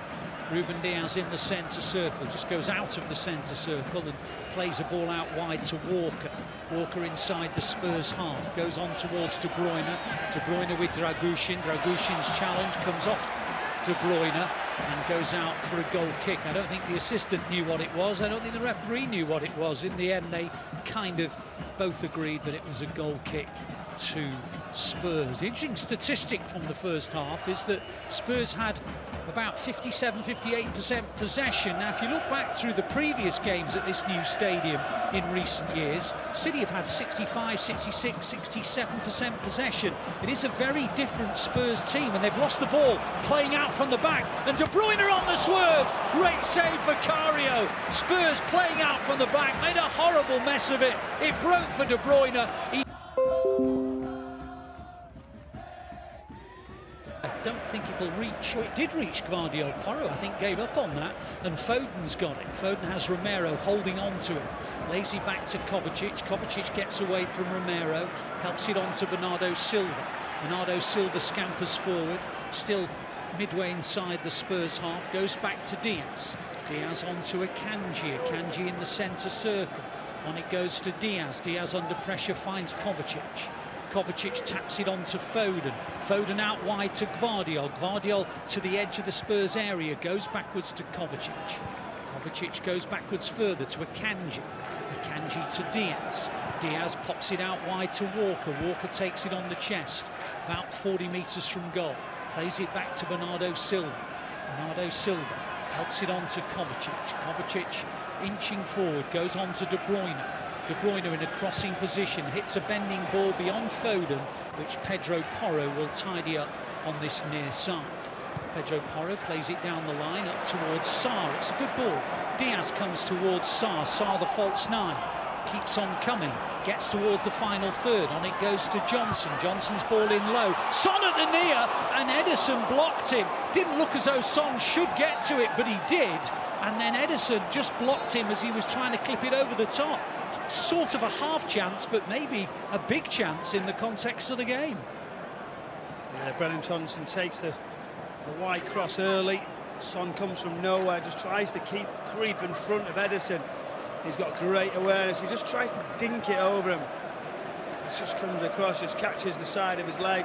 Ricochets out. Good save and lucky from Son, but slight scare. City come out really, really positive, moving it quickly, trying to play a lot quicker. Bernardo dropping inside. Kyle Walker going further around the outside. That's a little bit of a tweak so far. See how that goes and pans out with De Bruyne to the right. Yep, still 0-0. The teams have both had the same number of attempts on and off target. It was identical at half-time. They've both since had an attempt on target since, so they are pretty much neck and neck in that particular context. And remember, as I said a few minutes ago, a draw is no good to Spurs nor City. So you do expect, if this stays the same, that something's going to happen. Someone's going to twist, someone's going to gamble. Chances are that both might, and that might make it an even more nervy affair. But anyway, at the moment, it's still a little bit cagey. Gvardiol's got a throw in his hands. He throws it back to Akanji. Akanji all the way back to Ederson. Ederson looks up, taps it to Bernardo Silva. On to Rodri. Rodri clips the ball forward, looking towards Haaland. It won't reach him. Højbjerg gets a foot in. Bentancur, Højbjerg. On it goes to Pedro Porro. Højbjerg again, just inside the City half. Has to go backwards to Romero. Romero, good ball into Bentancur. Bentancur gets away from Rodri. On it goes to Maddison. Maddison out wide, good ball. Son can attack Walker down the left-hand side. Comes in, hits the shot, blocked by Diaz. Helped away by Son into the possession of Bentancur. And on it goes to Højbjerg. Højbjerg all the way back to the halfway line. The ball is now with Bentancur. He plays the ball up, and it was well controlled by Maddison. Foden then comes in on it, and Romero can't tackle him. And Foden sprints away, and he gets away from Bentancur. And the cross comes in towards Haaland. It's above both Haaland and De Bruyne. But Bernardo Silva will keep it alive on the edge of the penalty area. On it goes to De Bruyne. Across the face of the goal! Erling Haaland! 1-0 City! 1-0 to the Blues! Must-win night! Who do they turn to? The big man! Spurs 0, City 1, De Bruyne assist, Haaland goal. They do it time and time again, and they've done it when we needed it most. That's a brilliant counter from City. Everybody involved, the movement, the work rate, the energy, trying to create chances, trying to set somebody off from different areas. Phil Foden, magnificent. down the left-hand side. Road one challenge as Bentancur comes across. He can't touch him. Plays it early. Haaland just sort of lets it go, and then they sweep it up. Bernardo in great positions, and it's this run we know so well. The timing's fantastic. Just onside into Kevin De Bruyne. He fizzes it right across the face, and there's Kevin De Bruyne right on the line, just ready to touch it in. Wonderful goal, team goal from City to get the breakthrough. Yeah, just on the edge of offside, but onside. De Bruyne taps it onto Haaland, and those two who just know each other's runs, know each other's instinctive bursts. 19 assists, Kevin De Bruyne for Erling Haaland now, and City lead this vital game in the 52nd minute by 1-0. Well, it's all it took to see off Spurs back in the January FA Cup tie. It's been a similar scoreline when Spurs have beaten the Blues. And remember, City have now scored for the very first time in this stadium in a Premier League fixture. The hoodoo is very much over, but can they get their first Premier League victory here? The ball is now with Johnson. Johnson loses it to Guardiola. It goes out for a throw midway inside the Spurs half. Listen to the City fans on the far side. Absolutely buoyant. The noise, the limbs, as they like to refer to it, in the City end when that ball hit the back of the net. Well, it was apparent from wherever you're listening all over the world. City lead 1-0 in a must-win game at the Tottenham Hotspur Stadium. And listen to them. Michael Brown, that was just that little moment, that little lack of concentration. Foden, as you say, couldn't get tackled by Bentancur, and when the ball came across, nobody followed De Bruyne. Yeah, they didn't, and do you know what? We look back at that foul that Bentancur made, and that he didn't need to do that, and that's why it comes and gets you at times. He wasn't allowed to touch Phil Foden, but that Porro-Foden ricochet did so well. Phil Foden, brave, went up into the sky, then travelled, and I'm thinking, is he going to come back? Is he going to check? Not Phil Foden, pushes it right into that corner. Bentancur looks and says, I can't even do it, delivers quickly, but that front four, Bernardo follows forward, then that little reverse pass. They know it so well, they've done it so many times. Kevin De Bruyne, when he gets in those positions, that right foot, that awareness, just delivers it, and then he smells goals, doesn't he, in those situations. Erling Haaland, simple tap in, but now work to do. Press is strong. They've got to keep going. They've got to really put that pressure on. Don't give Spurs any opportunity to come back in this game. Absolutely right. Something about Erling Haaland. He looked as though he'd been shackled for most of the evening, but that instinctive little surge gets him away from his marker, and on the end of De Bruyne's low ball in. And City in the 52nd minute of a must-win game lead at the Tottenham Hotspur Stadium by 1-0. And there is the change that probably came a little bit too late, because Bentancur comes off and on comes Kulusevski, and in some ways it was probably about 3 minutes too late, that substitution, Michael. Yeah, it looks that way, doesn't it? But still work to do. That's the breakthrough. Now the hard work continues. It begins, those recovery runs, because as you know, this Spurs side can score goals. They will come forward. It's so important. You get tight, you run back into positions, and then wait for that chance to score the second. Remember, Kulusevski has been a bit of a nightmare when he's played against City in days gone by. Of course, he scored that goal at the Etihad Stadium when City were denied 3 points that day. So he's a dangerous customer, very different player, of course, to Bentancur. Bentancur goes off from the central midfield area. Pape Sarr goes from the false nine position back into his more comfortable central midfield position. And the ball's played out wide. It won't be kept in by Kulusevski, and it goes out for a throw on the near side. Well, Bentancur made a stupid challenge, really, to get booked in the first half. And because he'd made that stupid challenge, he then couldn't make a challenge on Foden as Foden sprinted away. And on our monitor, Michael, Bentancur has just absolutely smashed the seat that he's supposed to be sitting in immense frustration. I think he feels that he played a part in that City goal, Michael. Well, he couldn't touch him, could he? And that recovery run was getting across, and also he's getting substituted.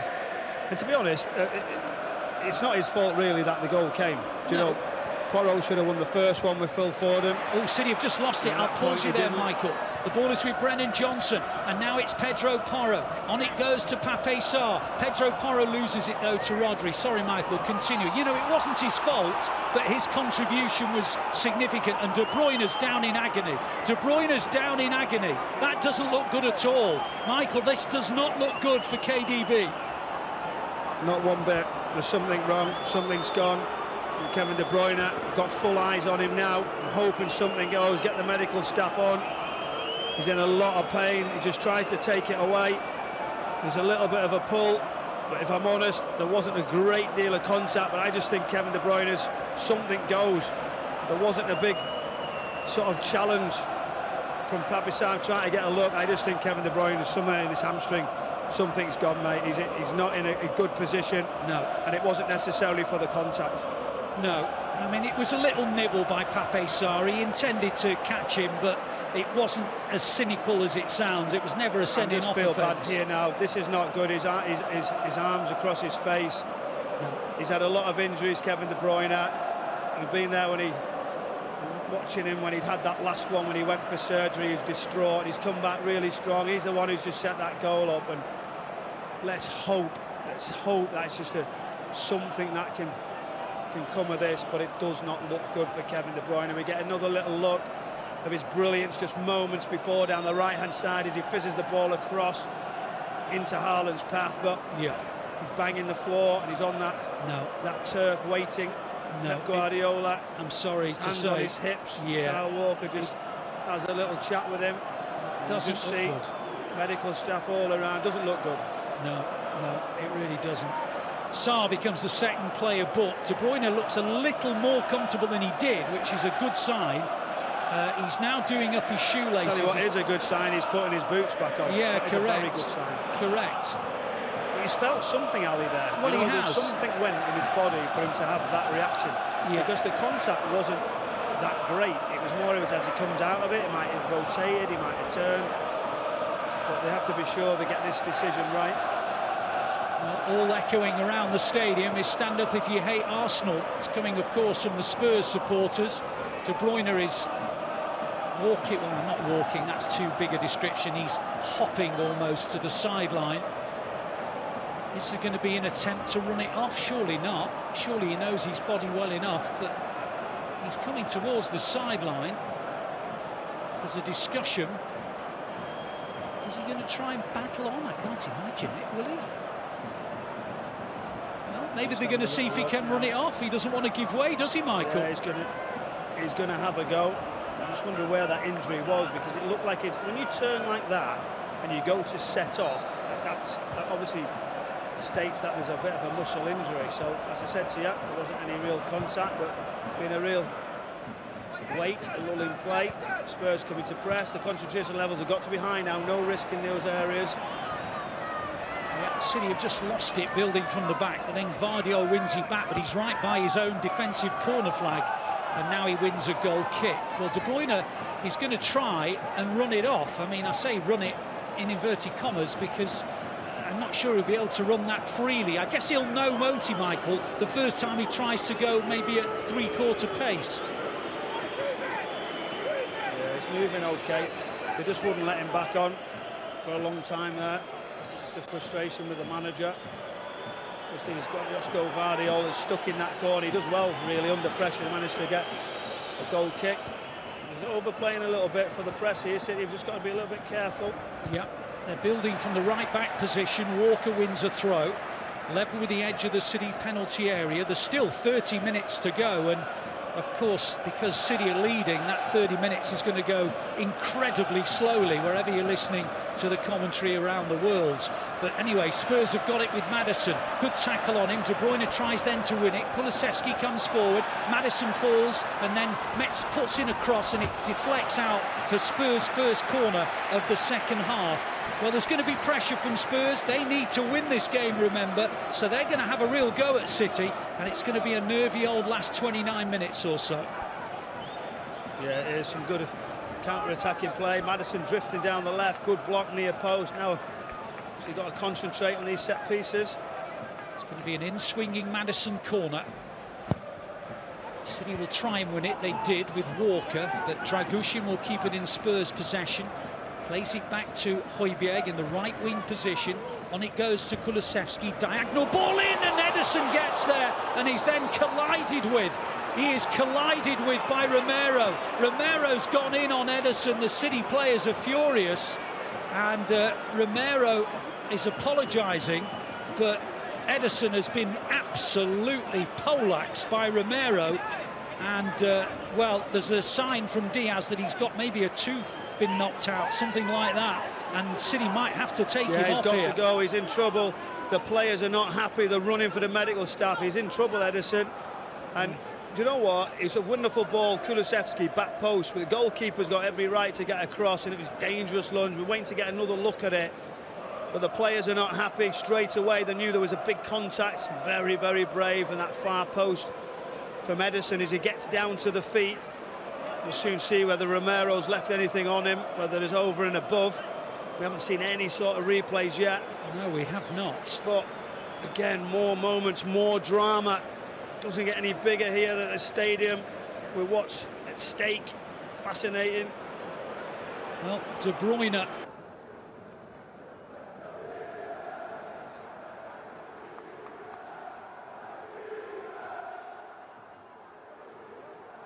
Medical team for City. There's a stretcher making its way over.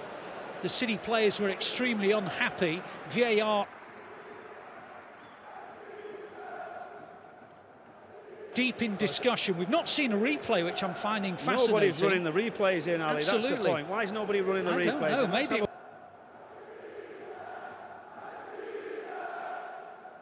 Definitively, but he's gone in.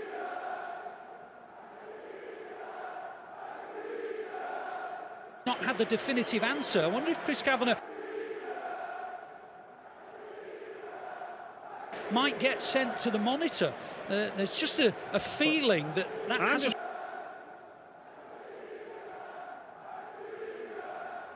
Sure, because it's all underneath him. There's a lot.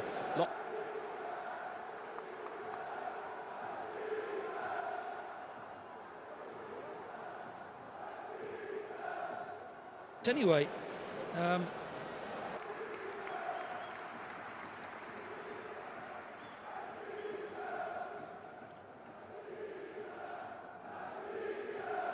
Confirmation that he got a yellow card, so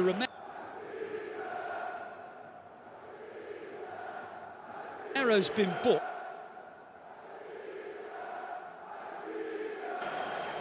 And what we're waiting to see is if Ederson can continue. What is for certain is that he's probably lost a tooth or two in that whack that he just took in his upper mouth area. And we've not seen a replay, have we, Michael? So we've got absolutely no idea what Romero's intent was. No one's seeing it. And that's the point. They've obviously looked at the situation. Obviously, the referee's coming across to Pep Guardiola now just to have a little chat. So somebody's in trouble. I'm thinking somebody from the City bench is going to receive a yellow card. Yeah. Well, he's booked Javier Mancisidor, who is the City goalkeeping coach. I think he feels that Romero's followed through unnecessarily on his goalkeeper. And he's just been booked. Chris Kavanagh did check with VAR to see if it was a sending off offence, but they ruled that a yellow card was deemed sufficient. We've not been shown a replay, which suggests to me that it wasn't a nice challenge and we're being protected from seeing what happened, which I suppose is fair enough in the context, but of course doesn't give us any indication as to Romero's intent. And remember, this season Romero's had 7 yellow cards and 1 red, and last season he had even more than that. But again, I'm only putting that into context, not suggesting that he meant to hurt Ederson in that particular challenge. But because we've not seen a replay, we really don't know. Ederson now is okay, although he did slip to the floor as he cleared that. And I think everyone will be checking at Ederson to make sure there's no delayed concussion or anything of that nature. So there's 25 minutes to go, but obviously there's going to be a lot longer added on. I also need to make the point that De Bruyne is now running free. We think the Kevin De Bruyne injury maybe lasted 3 minutes and the Ederson about 4. And that's gone out of play for a City throw. So if the drama wasn't big enough, we're going to get 8, 9, maybe 10 minutes added at the end of it all, just to add to the drama. So the longer it stays at 1-0, the more nervy it's going to get, and it would seem the longer the extra time's going to be. They're going to make a change. Ortega. They're going to make a change. Yeah, They're bringing on Ortega now. Yeah, Ortega's coming on and Ederson's coming off. If that's going to be the case, I mean, he's done very well. We've talked about him on this commentary so many times, haven't we? About being the backup to Ederson, but wouldn't a second goal come in handy now, Ali? It would indeed, and City have got it in the Spurs half. The ball is with Kovacic, he's outnumbered, he loses it, and then wins it again to his credit, and guides it back to Ederson, who in a moment is going to be replaced by Ortega.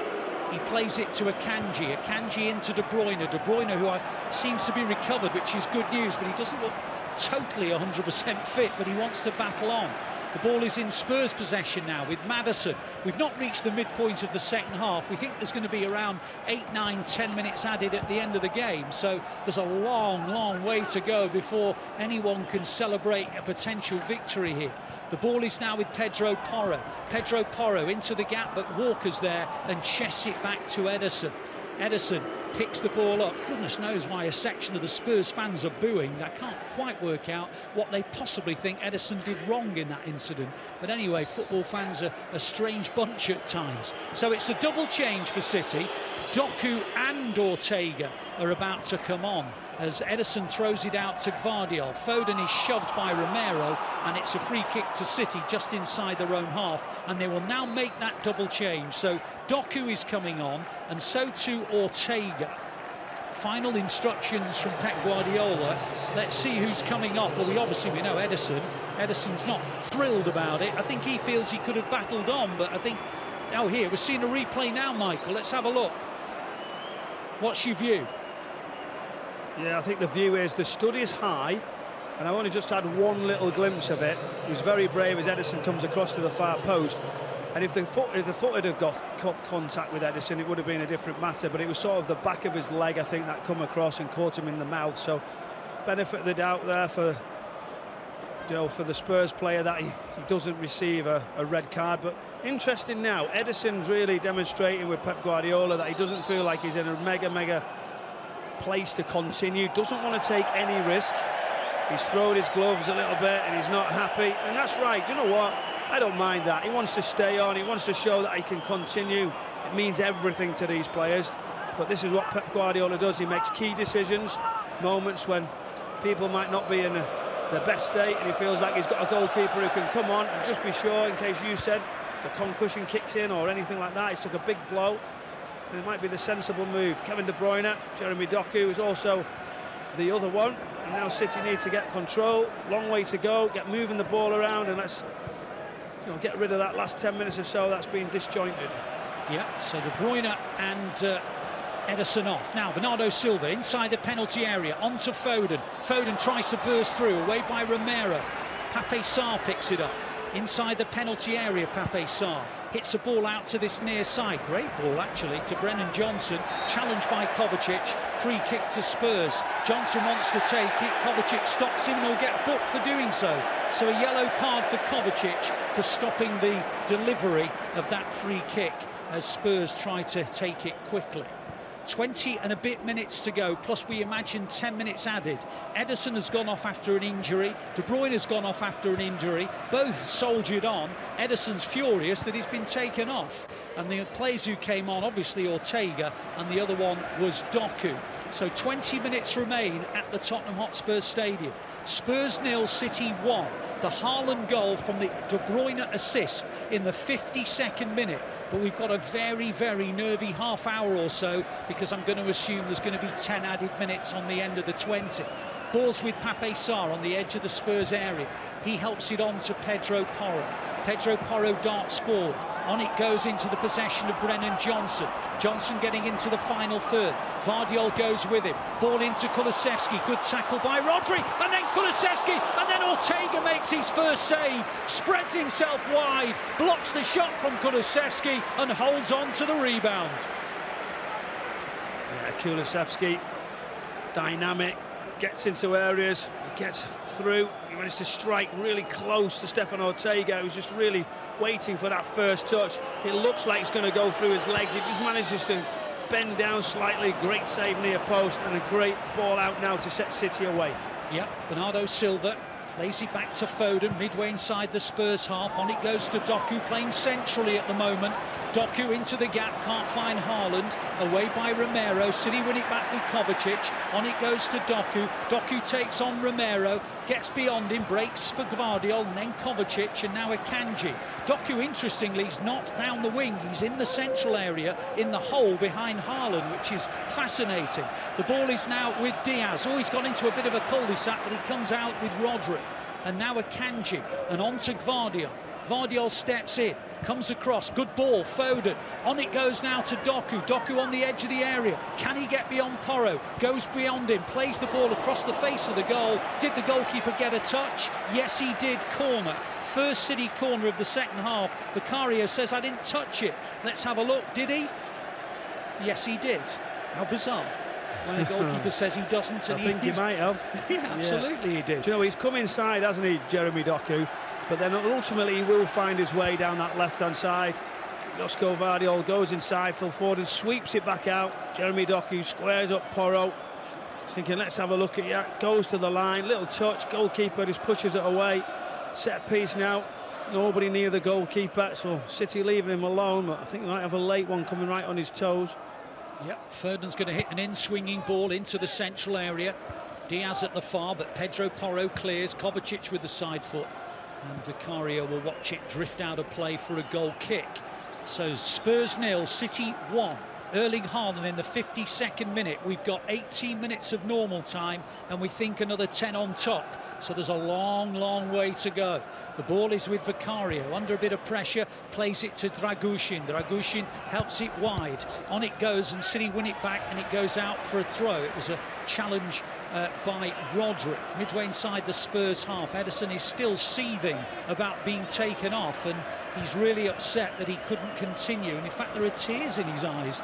He's so upset about it. But anyway, Ortega has come on in his stead, and we know what an able deputy he has been.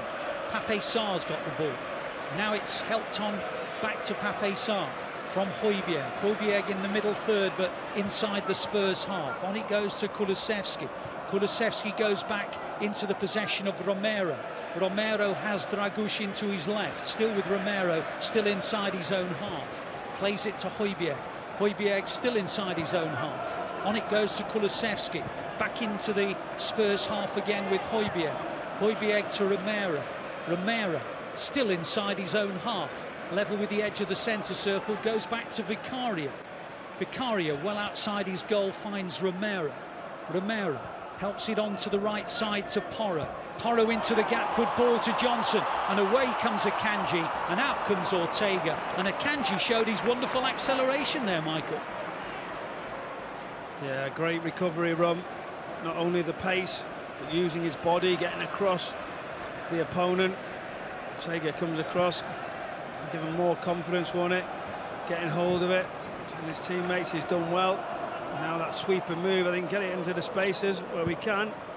Gvardiol switches the play from left side to right. Bernardo Silva in the right wing position. Holds it up, plays it backwards. Walker. Walker to Rodri. Rodri back to the halfway line and Diaz. Diaz pops it out to this near side to Gvardiol. Gvardiol takes it down beautifully. Taps it inside to Kovacic. Kovacic looks to his left and finds Doku. Doku in the left wing position. Comes back in off the line and comes backwards. Plays it to Gvardiol. Gvardiol back to Doku again. Doku up against Pedro Porro and Højbjerg. Doku still holds on to it. Plays it backwards into the possession of Akanji. 15 minutes to go. Akanji facing his own goal. Plays it all the way back to Ortega. Ortega on the edge of the D. Pops up a diagonal ball out right. It's a beautiful ball. Oh, it just hit the last defender, Dragushin. And the ball is now in Spurs possession. And Sarr takes a tumble. Free kick to Spurs at level with the edge of the centre circle. Sarr plays it inside. Foden just hobbles away. I think he got a bit of a bang to his upper leg. The ball is in the possession of Kulusevski. On it goes to Maddison. Maddison turns and plays it all the way back to Romero. Romero back to Dragushin, still inside the Spurs half. Now it goes on to Van de Ven. Van de Ven to Son, back to Van de Ven, back into their own half again. Dragushin, 14 minutes plus, we think, 10 added. Ball given away by Dragushin, straight to Akanji. Akanji on to Kovacic. Kovacic on to Haaland. Haaland, lovely play. Can he find a pass? No, he doesn't. Straight to Højbjerg. Højbjerg now picks it up inside City territory. Plays it out wide to Pedro Porro. Pedro Porro in a crossing position. Lays it further wide to Kulusevski. Backwards it goes to Maddison. Maddison back to Kulusevski. Kulusevski plays it back to Maddison again. Maddison back to Pedro Porro. All the way back towards the halfway line to Romero. Good possession from Spurs. City now in a shape to defend. Romero into the gap for Son. On it goes to Pedro Porro. Porro goes backwards to Romero again. It's good possession still from Spurs. Patient build-up. Ball is with Johnson. Johnson back to Sarr. Back to the halfway line to Dragushin. Dragushin on to Højbjerg. Højbjerg out wide to the left. And now Van de Ven. Van de Ven back to Højbjerg in the middle third. Spurs. Maddison. Maddison turns and then comes back the other way. Still with Spurs. Maddison out wide, good ball, brings in Johnson.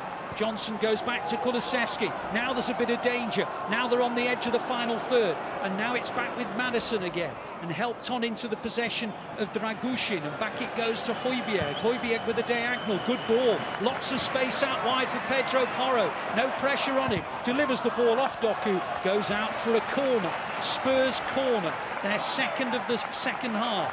City 1, Spurs 0. 13 minutes to go in this must-win game, plus plenty of added time because of the injuries to both De Bruyne and Ederson, both of whom have come off, although both had recovered, it would seem, to a degree from their bangs that they took. Spurs corner, they've gone short. Kulusevski on the edge of the area, tries the shot, and it's into the massive Spurs stand behind the goal to the right-hand side. Still 1-0 City. Yeah, warning there.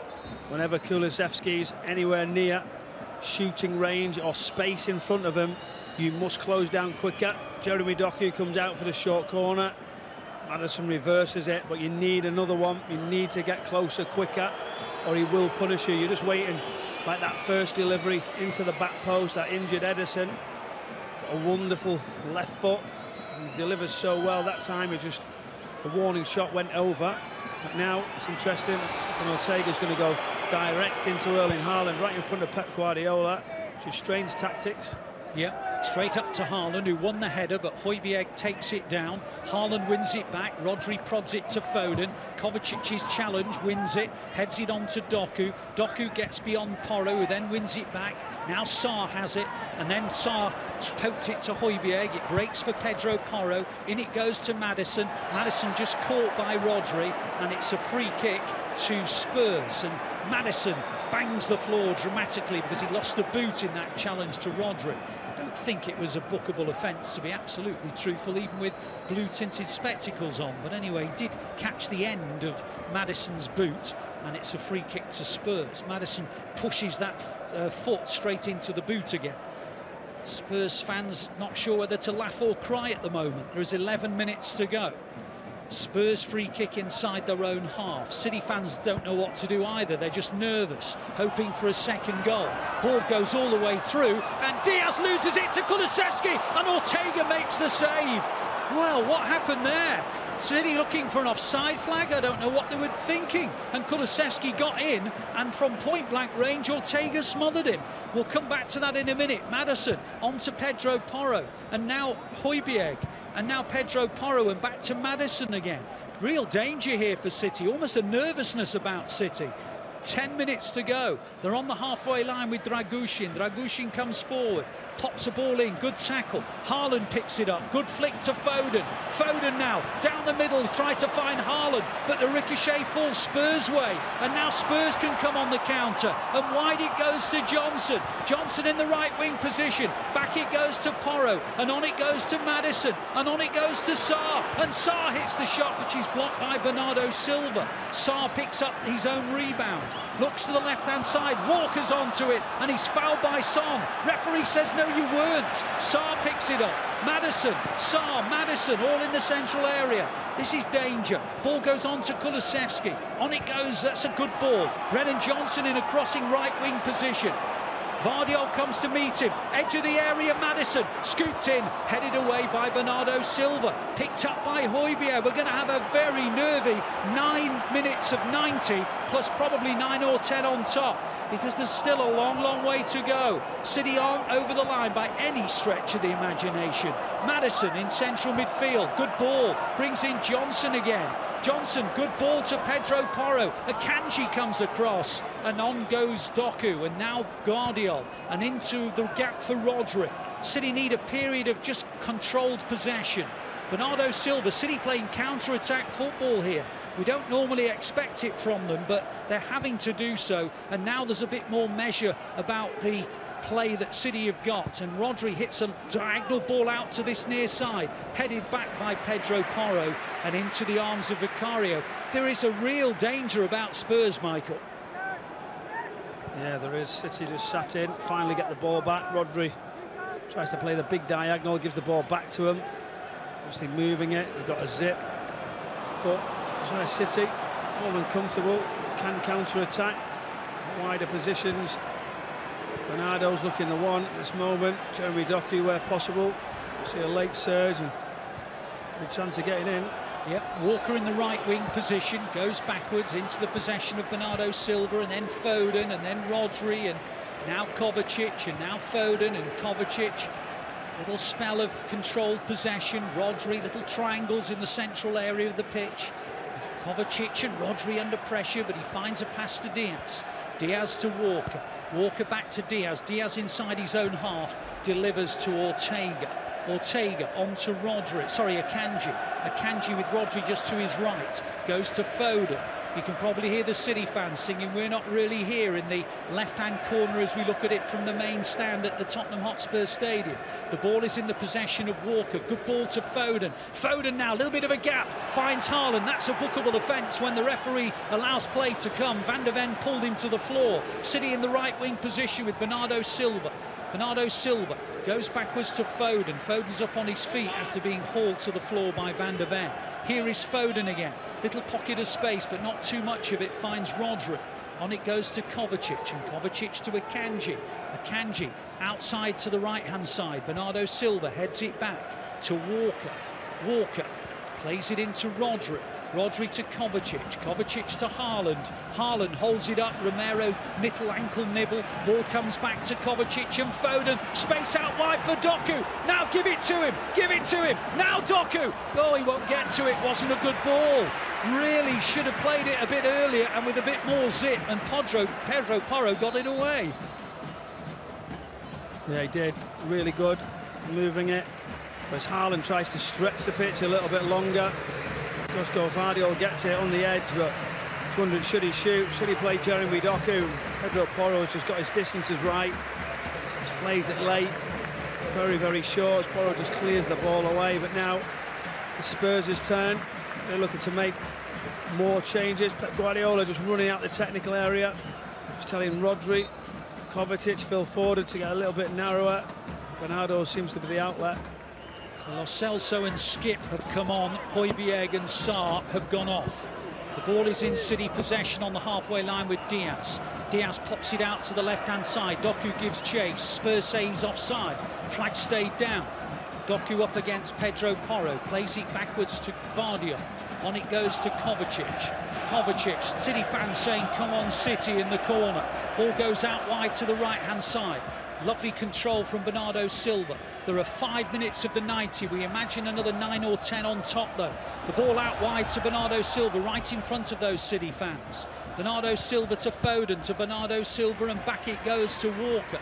Walker plays it into the gap for Foden, and on it goes. He wants the ball back, Foden, but instead it's come inside to Guardiola, and then Kovacic and Rodri backwards to the halfway line to Akanji, and Akanji under pressure, and he's lost the ball, and Son's through. Big moment!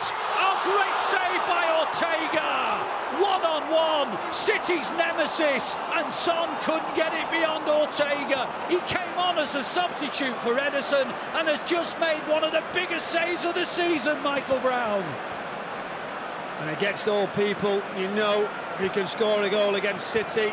Clinical 1v1 situation. Akanji just gets caught. He hasn't done that. He showed real composure at times, but literally, I fancied him. He stayed strong. Everyone keeps telling me, and I've seen it, his one-on-one situations, his shot stopping can be sublime, and it needed to be. What a save, what a big moment, and what a decision now looks like for Pep Guardiola. Long way to go. City need to get hold of this game quickly. Well, I'll be honest with you, Michael. I thought that was 1-1. I think everyone thought it was 1-1. Pep Guardiola thought it was 1-1, and then slumped backwards in his technical area after Ortega made one of the biggest saves of the season. Son, City's nemesis, who scored in 4 of the 5 victories that Spurs have recorded against City at the Tottenham Hotspur Stadium, and he missed. Well, he was prevented by Ortega. Now City won a free kick high up the pitch in the final third, not shooting range, crossing position. Foden, though, can flop it into the area with a bending ball with whip. Plenty of targets for him to pick out. The City fans' hearts were in their mouths a second ago. Everywhere where you're listening around the world, your hearts were in your mouths, I'm sure. City survived. Foden now whips the ball in, headed away by Pedro Porro. On the edge of the area, Diaz. Kovacic hits it, blocked by Romero. Breaks now for Bernardo Silva. 3 minutes of the 90 to go. Akanji up in front of the City fans, plays it back to Bernardo Silva. Bernardo Silva, about 30 metres from goal, goes backwards. Walker. Oh, it's not a good ball from Walker, and then a foul by Foden. He'll get booked for that. The challenge on Maddison. Yellow card for Phil Foden. Should have been a yellow card earlier for Van der Ven. Chris Kavanagh didn't book him, even though he pulled Foden to the floor. Play went on, and maybe Chris Kavanagh forgot about it. But Foden's just been booked there for a challenge on Maddison, which is a fair enough call from the referee. Just over 2 minutes to go of the normal 90, but there'll be a hefty amount added on because there was 2 injuries, one to Ederson, one to De Bruyne. They've both gone off. Ortega came on and has just made a magnificent save. To be fair, Michael, he's made 2 or 3, hasn't he? Yeah, he has 2 from Kulusevski on that front post area. But again, that's what he's there for. He's growing in confidence. I mentioned it on the show earlier on in regards to standout moments of the season. Everyone said about the goal scorers and about things that are happening. I felt he's been one of the main positives of the season. As Maddison plays a long ball, Walker thinks there's enough pace on it to go out of play, and he's absolutely right. City throw about midway inside their own half.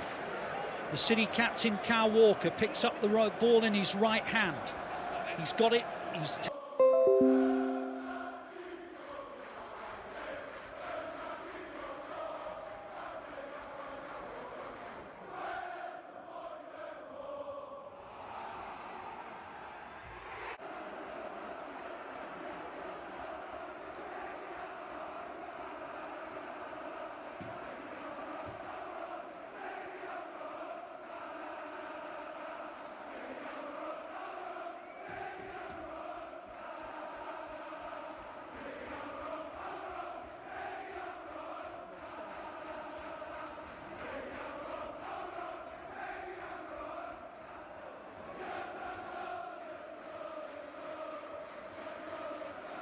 Problem is, when you're in VAR, is that you've got to offer something different to what the referee saw, and they couldn't. So it is a penalty. It's as simple as that. So we're in the 90th minute. In fact, we've just ticked into the first minute of added time. Erling Haaland on penalty duty. We're going to have 10 added. 10 added, 10 added. What a big moment now. We've called for this second goal, Ali. It doesn't get bigger than this. So, wherever you are, wherever you're listening, wherever you're watching, get on your prayer mats, hold your breath. Erling Haaland scores! Spurs 0, City 2! Erling Haaland makes it 2! City have their hands on the title again!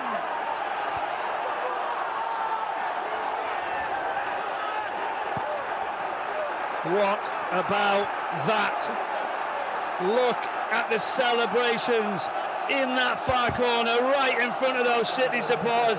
He doesn't just take the penalty, he dispatches it into the top corner. Delirious City supporters and players. What a moment. What a week of football. The big man delivers yet again. Absolutely right. 27 Premier League goals, 38 in the season.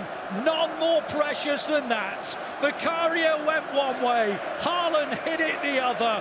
It was penalty nightmare for City in the Champions League. It is penalty joy at the Tottenham Hotspur Stadium. City 2, Spurs 0. We prayed for a second goal. We prayed for some breathing space. We've got it. Pep Guardiola, let me tell you, didn't watch it. He looked at the floor and then punched the sky when he heard the noise. It's City 2, it's Spurs 0. We've 9 minutes to negotiate, and then the victory is ours. Well, let's just get hold of the ball now. Move it around, get that possession, be professional. And then you say, work to do. Do not give them a lift any moment. Keep the pressure on, keep the line. You can see the organisation now with Kanji Diaz, Walker, Guardiola. Bernardo's even dropped in to make that extra one. Almost like a back five. He's realised he's got to get tighter to Kulusevski. He's the danger. Big drama here in the stadium. It's emptied out slightly. But is there any more? Pozner's just going behind the goal. City fans all turned away. What a scene. What a scene indeed. Well, we came here in January and won for the very first time at this new stadium, scored for the very first time at this new stadium, and won the FA Cup 4th round tie. They'd never got a goal in the Premier League here. They got that through Haaland in the 52nd minute. They've now got a second through Haaland from the penalty spot, and with 7 or 8 minutes of added time to go, they have a 2-0 lead, and Spurs into the penalty area. Diaz holds him off and concedes a corner. What we must not do now is give Spurs a platform. We agree. Just nothing soon, Ali. Everybody, make sure, keep those distances. Zonal now on the corner, delivery about to come in. In swinging corner. Helped on at the near, City managed to get it away. Haaland's onto it, thumps it into Spurs territory. Vicario goes to pick it out because he's the only Spurs player in the half. Alvarez is getting final instructions. City are going to make a substitution right at the end here. And it's Erling Haaland who's making way for Julian Alvarez. So there'll be no hat-trick tonight. But I tell you what, there's been 2 very, very precious situation goals. And I know people talk about penalties, Michael. You were a really good penalty taker. What does it take in moments like that when you know potentially the title's on the line? Well, let me tell you, when your legs are wobbling, you stand there, I don't care who you are, you've got that feeling. You don't want to disappoint, you don't want to let everybody down, but he seems so good in those situations. He just thinks, no problem. If I miss, I miss. He almost has that aura about him. Which side do you go? Do you stick to what you've done before? On this occasion, left foot just puts it into the roof of the net. The goalkeeper drifts the other way. Celebrations are there, so work to do, as we keep mentioning all the time. Keep going at it, keep doing your job, keep closing the spaces. Organisation's been really good. Composure moments. We've seen Edison, we've seen Kevin De Bruyne, the work rate. Man on the ball now, Bernardo. He doesn't half put it in. He's ended up at right back helping Walker out. Yeah, Bernardo Silva guides it back to Walker. Bernardo Silva is fouled. There's a free kick to the Blues about 10 metres inside the City half. Pep Guardiola in that sort of fisherman's jumper with the roll neck around his neck, just barking out 1 or 2 instructions, his sleeves rolled up to his elbow. And the City fans over in the far side, a sort of horseshoe of delirious blue, are thoroughly enjoying their trip to a ground where it's been misery after misery until 2024. But are we on the verge of 2 victories in the space of less than 5 months? And is that hoodoo finally well and truly broken by that Ake goal in the FA Cup tie in January? There are still at least 4 minutes of this game to go, though. We are not done yet. The ball is with Spurs. The ball's on the edge of their area. Romero advances, plays it up to the halfway line to Porro. Porro's ball up. Diaz will head it away. Out it goes onto this near side to Gvardiol. Gvardiol plays the ball down the line. It is stopped and Akanji heads it away. Picked up by Pedro Porro, tackled by Kovacic. It is a Spurs throw with 4 minutes of the added time to go. City 2, Spurs 0. Haaland with 2, one from the penalty spot, one a tap in after a De Bruyne assist. The ball is in the right wing position. Pedro Porro is stopped. Alvarez, good ball. Rodri advances. He's the furthest City man forward. He's got Doku to his left. Doku will probably take it to the corner flag. Skip goes with him. Doku takes him on. Now he's in the penalty area, Doku. He keeps on going right across the face of the goal, and Spurs thump it away, but City will pick it up. Ruben Diaz on the edge of the centre circle. Out wide it goes to Bernardo Silva. Bernardo Silva stops and comes back. Backwards it goes into the possession of Foden. Foden back to Diaz. Diaz to Kovacic. Kovacic on to Gvardiol. 3 minutes of added time to go. City 2, Spurs 0. Haaland with a stoppage time penalty after a trip on Doku, after making it 1-0 in the 52nd minute. We've had masses of drama since. De Bruyne went off after an injury, but I think he's all right. And just before that, Ederson got walloped and he too went off. He didn't want to come off. Ortega came on and has made 3 brilliant saves, including probably the biggest save of this or any season, because Son, one-on-one, was racing through on goal, and Ortega made a wonder save, really, in the circumstances. And City now are looking for a third. Doku into the penalty area. Doku, still Doku! Great save, Vicario. Spread out his body and it came off his chest and goes out for a corner. City aren't one of those teams who take it to the corner flag. They look for more. Well, he decides to go the other way, doesn't he, Jeremy Doku? He hits it so well. Goalkeeper stays big. He's had a decent game, some good saves, we've seen that. Jeremy Doku can't believe his luck that he's not got that third, that icing on the cake, that finisher. City fans now, full voice. They just go to this corner, just hold it in there, just wait, try and delay a little bit more.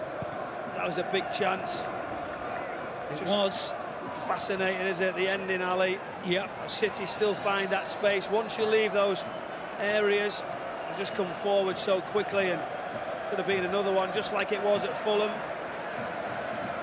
Well, I've got the feeling that Ortega might have been named man of the match by Sky, the host broadcaster here, because they've just shown a huge close-up of him. Anyway, here's Alvarez into the penalty area, but not really trying to make progress. Back it goes to Doku. We're in the 100th minute of this game, the 10th minute of added time. The ball is in City possession. Diaz thumps it into the dark skies above the Tottenham Hotspur Stadium. Pedro Porro gets away from Alvarez, plays it across looking for Foden, picked up by Bernardo Silva, but it breaks though, and now Spurs can come on the counter, and they're charging forward, because remember, a defeat and there's no way they can qualify for the Champions League. The ball goes wide, but it's a foul, a free kick to Spurs. The Tottenham Hotspur Stadium is emptying. Kulusevski's been fouled. There's a yellow card been brandished. It was for Bernardo Silva for a foul just on Kulusevski. So a yellow card for Bernardo Silva. We're in the 10th minute of added time. The ball comes to the right-hand side. The ball is with Johnson, tackled by Gvardiol. Alvarez looks for it, picked up by Skip. On it goes now into the right side to Son. Son into the gap, offside. City will take that all day long. Offside flag in the left-back position. City absolutely delighted. Lo Celso said something to Akanji. Akanji could care less.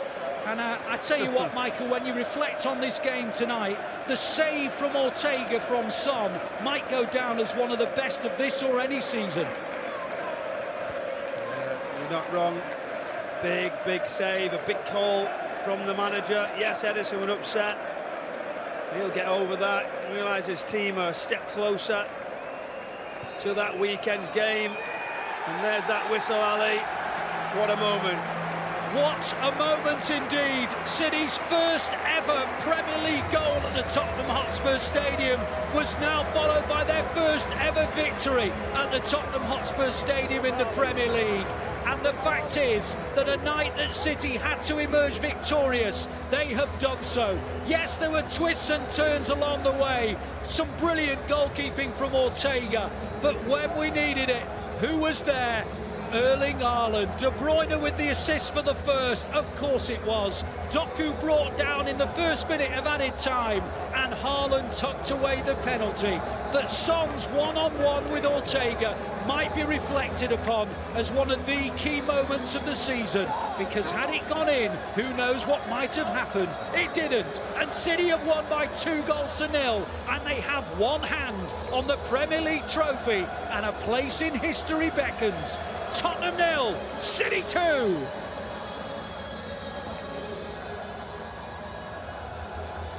Well, let's go back to the studio. Nadim, Izzy and Natalie.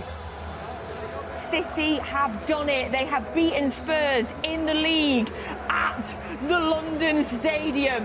One Premier League game left, one win, and City will win an unprecedented 4th Premier League in a row. I am ecstatically emotional right now. Nedham, how are you feeling? Relieved. It's been a very stressful evening, but you know, in the end, this is what we sort of expected from them, to be able to get the result, and it just shows as well. It's not just about the outfielders. I think someone like Stefan Ortega coming on off the bench is difficult. Coming on as a goalkeeper and facing some of those opportunities, because Spurs' 3 biggest chances came in that second half, and he saved every single one of them. So it just shows how much of a team effort it is. Yeah. Because obviously Erling will get the plaudits, but that clean sheet was massive. Izzy, how are you feeling? Oh, it's just incredible. Look at him. It's like he's had that face on him after each of his goals tonight, Erling Haaland. Nedham's made an excellent point, you know. Slipped under the radar a little bit. Right, let's go pitchside straight away to, I imagine, an ecstatic FG and Paul Dickoff. Full time at the Tottenham Hotspur Stadium. Manchester City 2-0 winners. 1 game to go, and look what it means to our players. Get in there! What a result, fantastic. The game as a whole was a difficult one, but the deadlock was broken. De Bruyne to Erling Haaland. Just take a look at what it means to our players. You see Phil Foden, Rodri leading the cause, and the rest of our team as well coming over. Man, it's a special word for Stefan Ortega as well, by the way. Came on, was absolutely outstanding. Thought Bernardo Silva was brilliant, Akanji was brilliant. You know what, they're all brilliant. Honestly, what a time to be a City fan. This feels like an absolutely huge step. The fans and the players celebrating together. Yeah. Ruben Diaz on his birthday. Loving life. I mean, well, 1 more to go, Paul. 1 more to go to create yet more history. But look at these fans. Just absolutely unbelievable. You know, talk about the best team in the land and all the world. We've got the best fans in the land and all the world. The best fans in the land and all the world, indeed. They were absolutely magnificent. And they deserve this. 2 trips to London in a few days. The weather's all right, to be fair. It doesn't matter what the weather's like now, because this is massive, and you can see what it means to the players behind us. They knew how important this was tonight. You know, they talked before the game about Spurs lying down for us and making it easy, not a chance. They made it so difficult, but this is why they're the champions, this is why they're the best. They find a way to win. And just have a look over there. Jack Grealish giving his shirt like he always does. Erling and Kyle trying to get the fans. The fans really deserve this, Paul. They really, really deserve this moment, don't they? Yes, as we see. Look at Kyle that trying to get his shirt shirt's a off. bit tight, isn't it? But no, absolutely brilliant. You know, to a man, you know, Ederson was gutted coming off, Stefan comes on.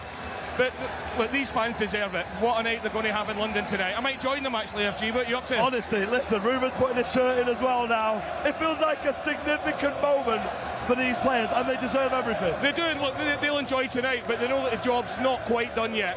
1 big game at home, a record's unbelievable at home against West Ham, and the opportunity to win 4 Premier Leagues in a row. 4 never been done before.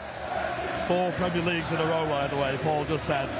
And as we sing, like only anyone else can't sing, champions again, ole ole.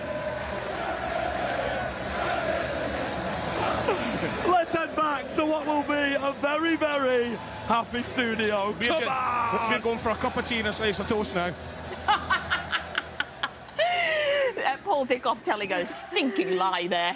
Thank you so much to FG and to Paul Dickoff. Unbelievable scenes. Look at the fans. I loved seeing the players celebrate as well.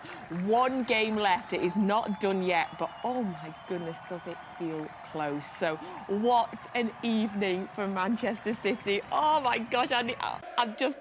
Take over for a minute, Adam. I need to just take a deep breath. Well, it was certainly not as smooth as we would have liked, but ultimately, you know, they did get the job done. There were a couple of bits of quality that ended up making the difference. I think the run from De Bruyne before playing the pass into Haaland, you know, that connection is telepathic at times. And then even the second goal itself, it was a good bit of play from Haaland to head it over to Phil, who's hit a ball which myself and Izzy thought wasn't the best of balls, but Doku showed his pace, and when he got there, I think from how we saw that game panning out, we wanted a moment where one of the wingers could be one-on-one and be able to do something. And in fairness to me, he did. He drew the foul. Then there's the big Norwegian from the penalty spot in a big moment. So many people doubted him. Just slams it into the top corner. And at that point, even though there was 10 minutes to go, you know City have got enough players on the field to be able to manage that, and that's exactly what they did. But again, special shout out to Ortega, because those 2 goals are just as important as that save that he made, in my opinion. So many people doubted him, but nobody associated with his football club ever doubted him. Let's have a chat through the key moments from that second half. So it was 0-0 at half-time. We talked at half-time about what we wanted to see in the second half. We wanted to see a goal soon in the second half to settle those nerves a little bit, and we certainly got that. The 52nd minute, Erling Haaland scores an assist again. I've lost count how many assists Kevin De Bruyne has done to Erling Haaland now, and it was just a sensational piece of team play. Izzy, what did you make of the first goal? Well, super clever. I mean, I was at half-time sort of wondering whether De Bruyne would be coming off. Not obviously was forced off with the injury, we think, but he just had an impact straight away in the second half. He probably should have scored with that turn and the shot that Vicario saved, and then it wasn't too long after the ball over the top. You mentioned it, which I agreed with, the timing of De Bruyne's run into the channel to then square it. How many times have we seen him in that position, whether it's Haaland on the end of it, Aguero in the pass, Bernardo, Foden, whoever is there to tap it in. It's just the way he puts it on a plate, the weight of the pass across the 6-yard box into that area between the centre-backs and the goalkeeper where they can't go for it. Fantastic finish from Haaland. I mean, the composure in that moment to be there, to hold his run and be there. And that set City on their way. But it was a bit scary at 1-0, it was. And then that second goal came off the back of exactly what the genius to my right said about the 1v1 wingers. Bit of a reach, but I'll take it. So City went 1-0 up, the first ever goal, Premier League goal at the London Stadium. If you said that you're fine, you know, that's a big call. Because as you walk off, you're frustrated. Like, this is a big game. Edison's earned the right to be in the sticks for City in this big game. And him going off, obviously he's not happy with the decision. It's not something that we see very often. And he's kicked the tub in frustration, not at the manager, not at his teammates.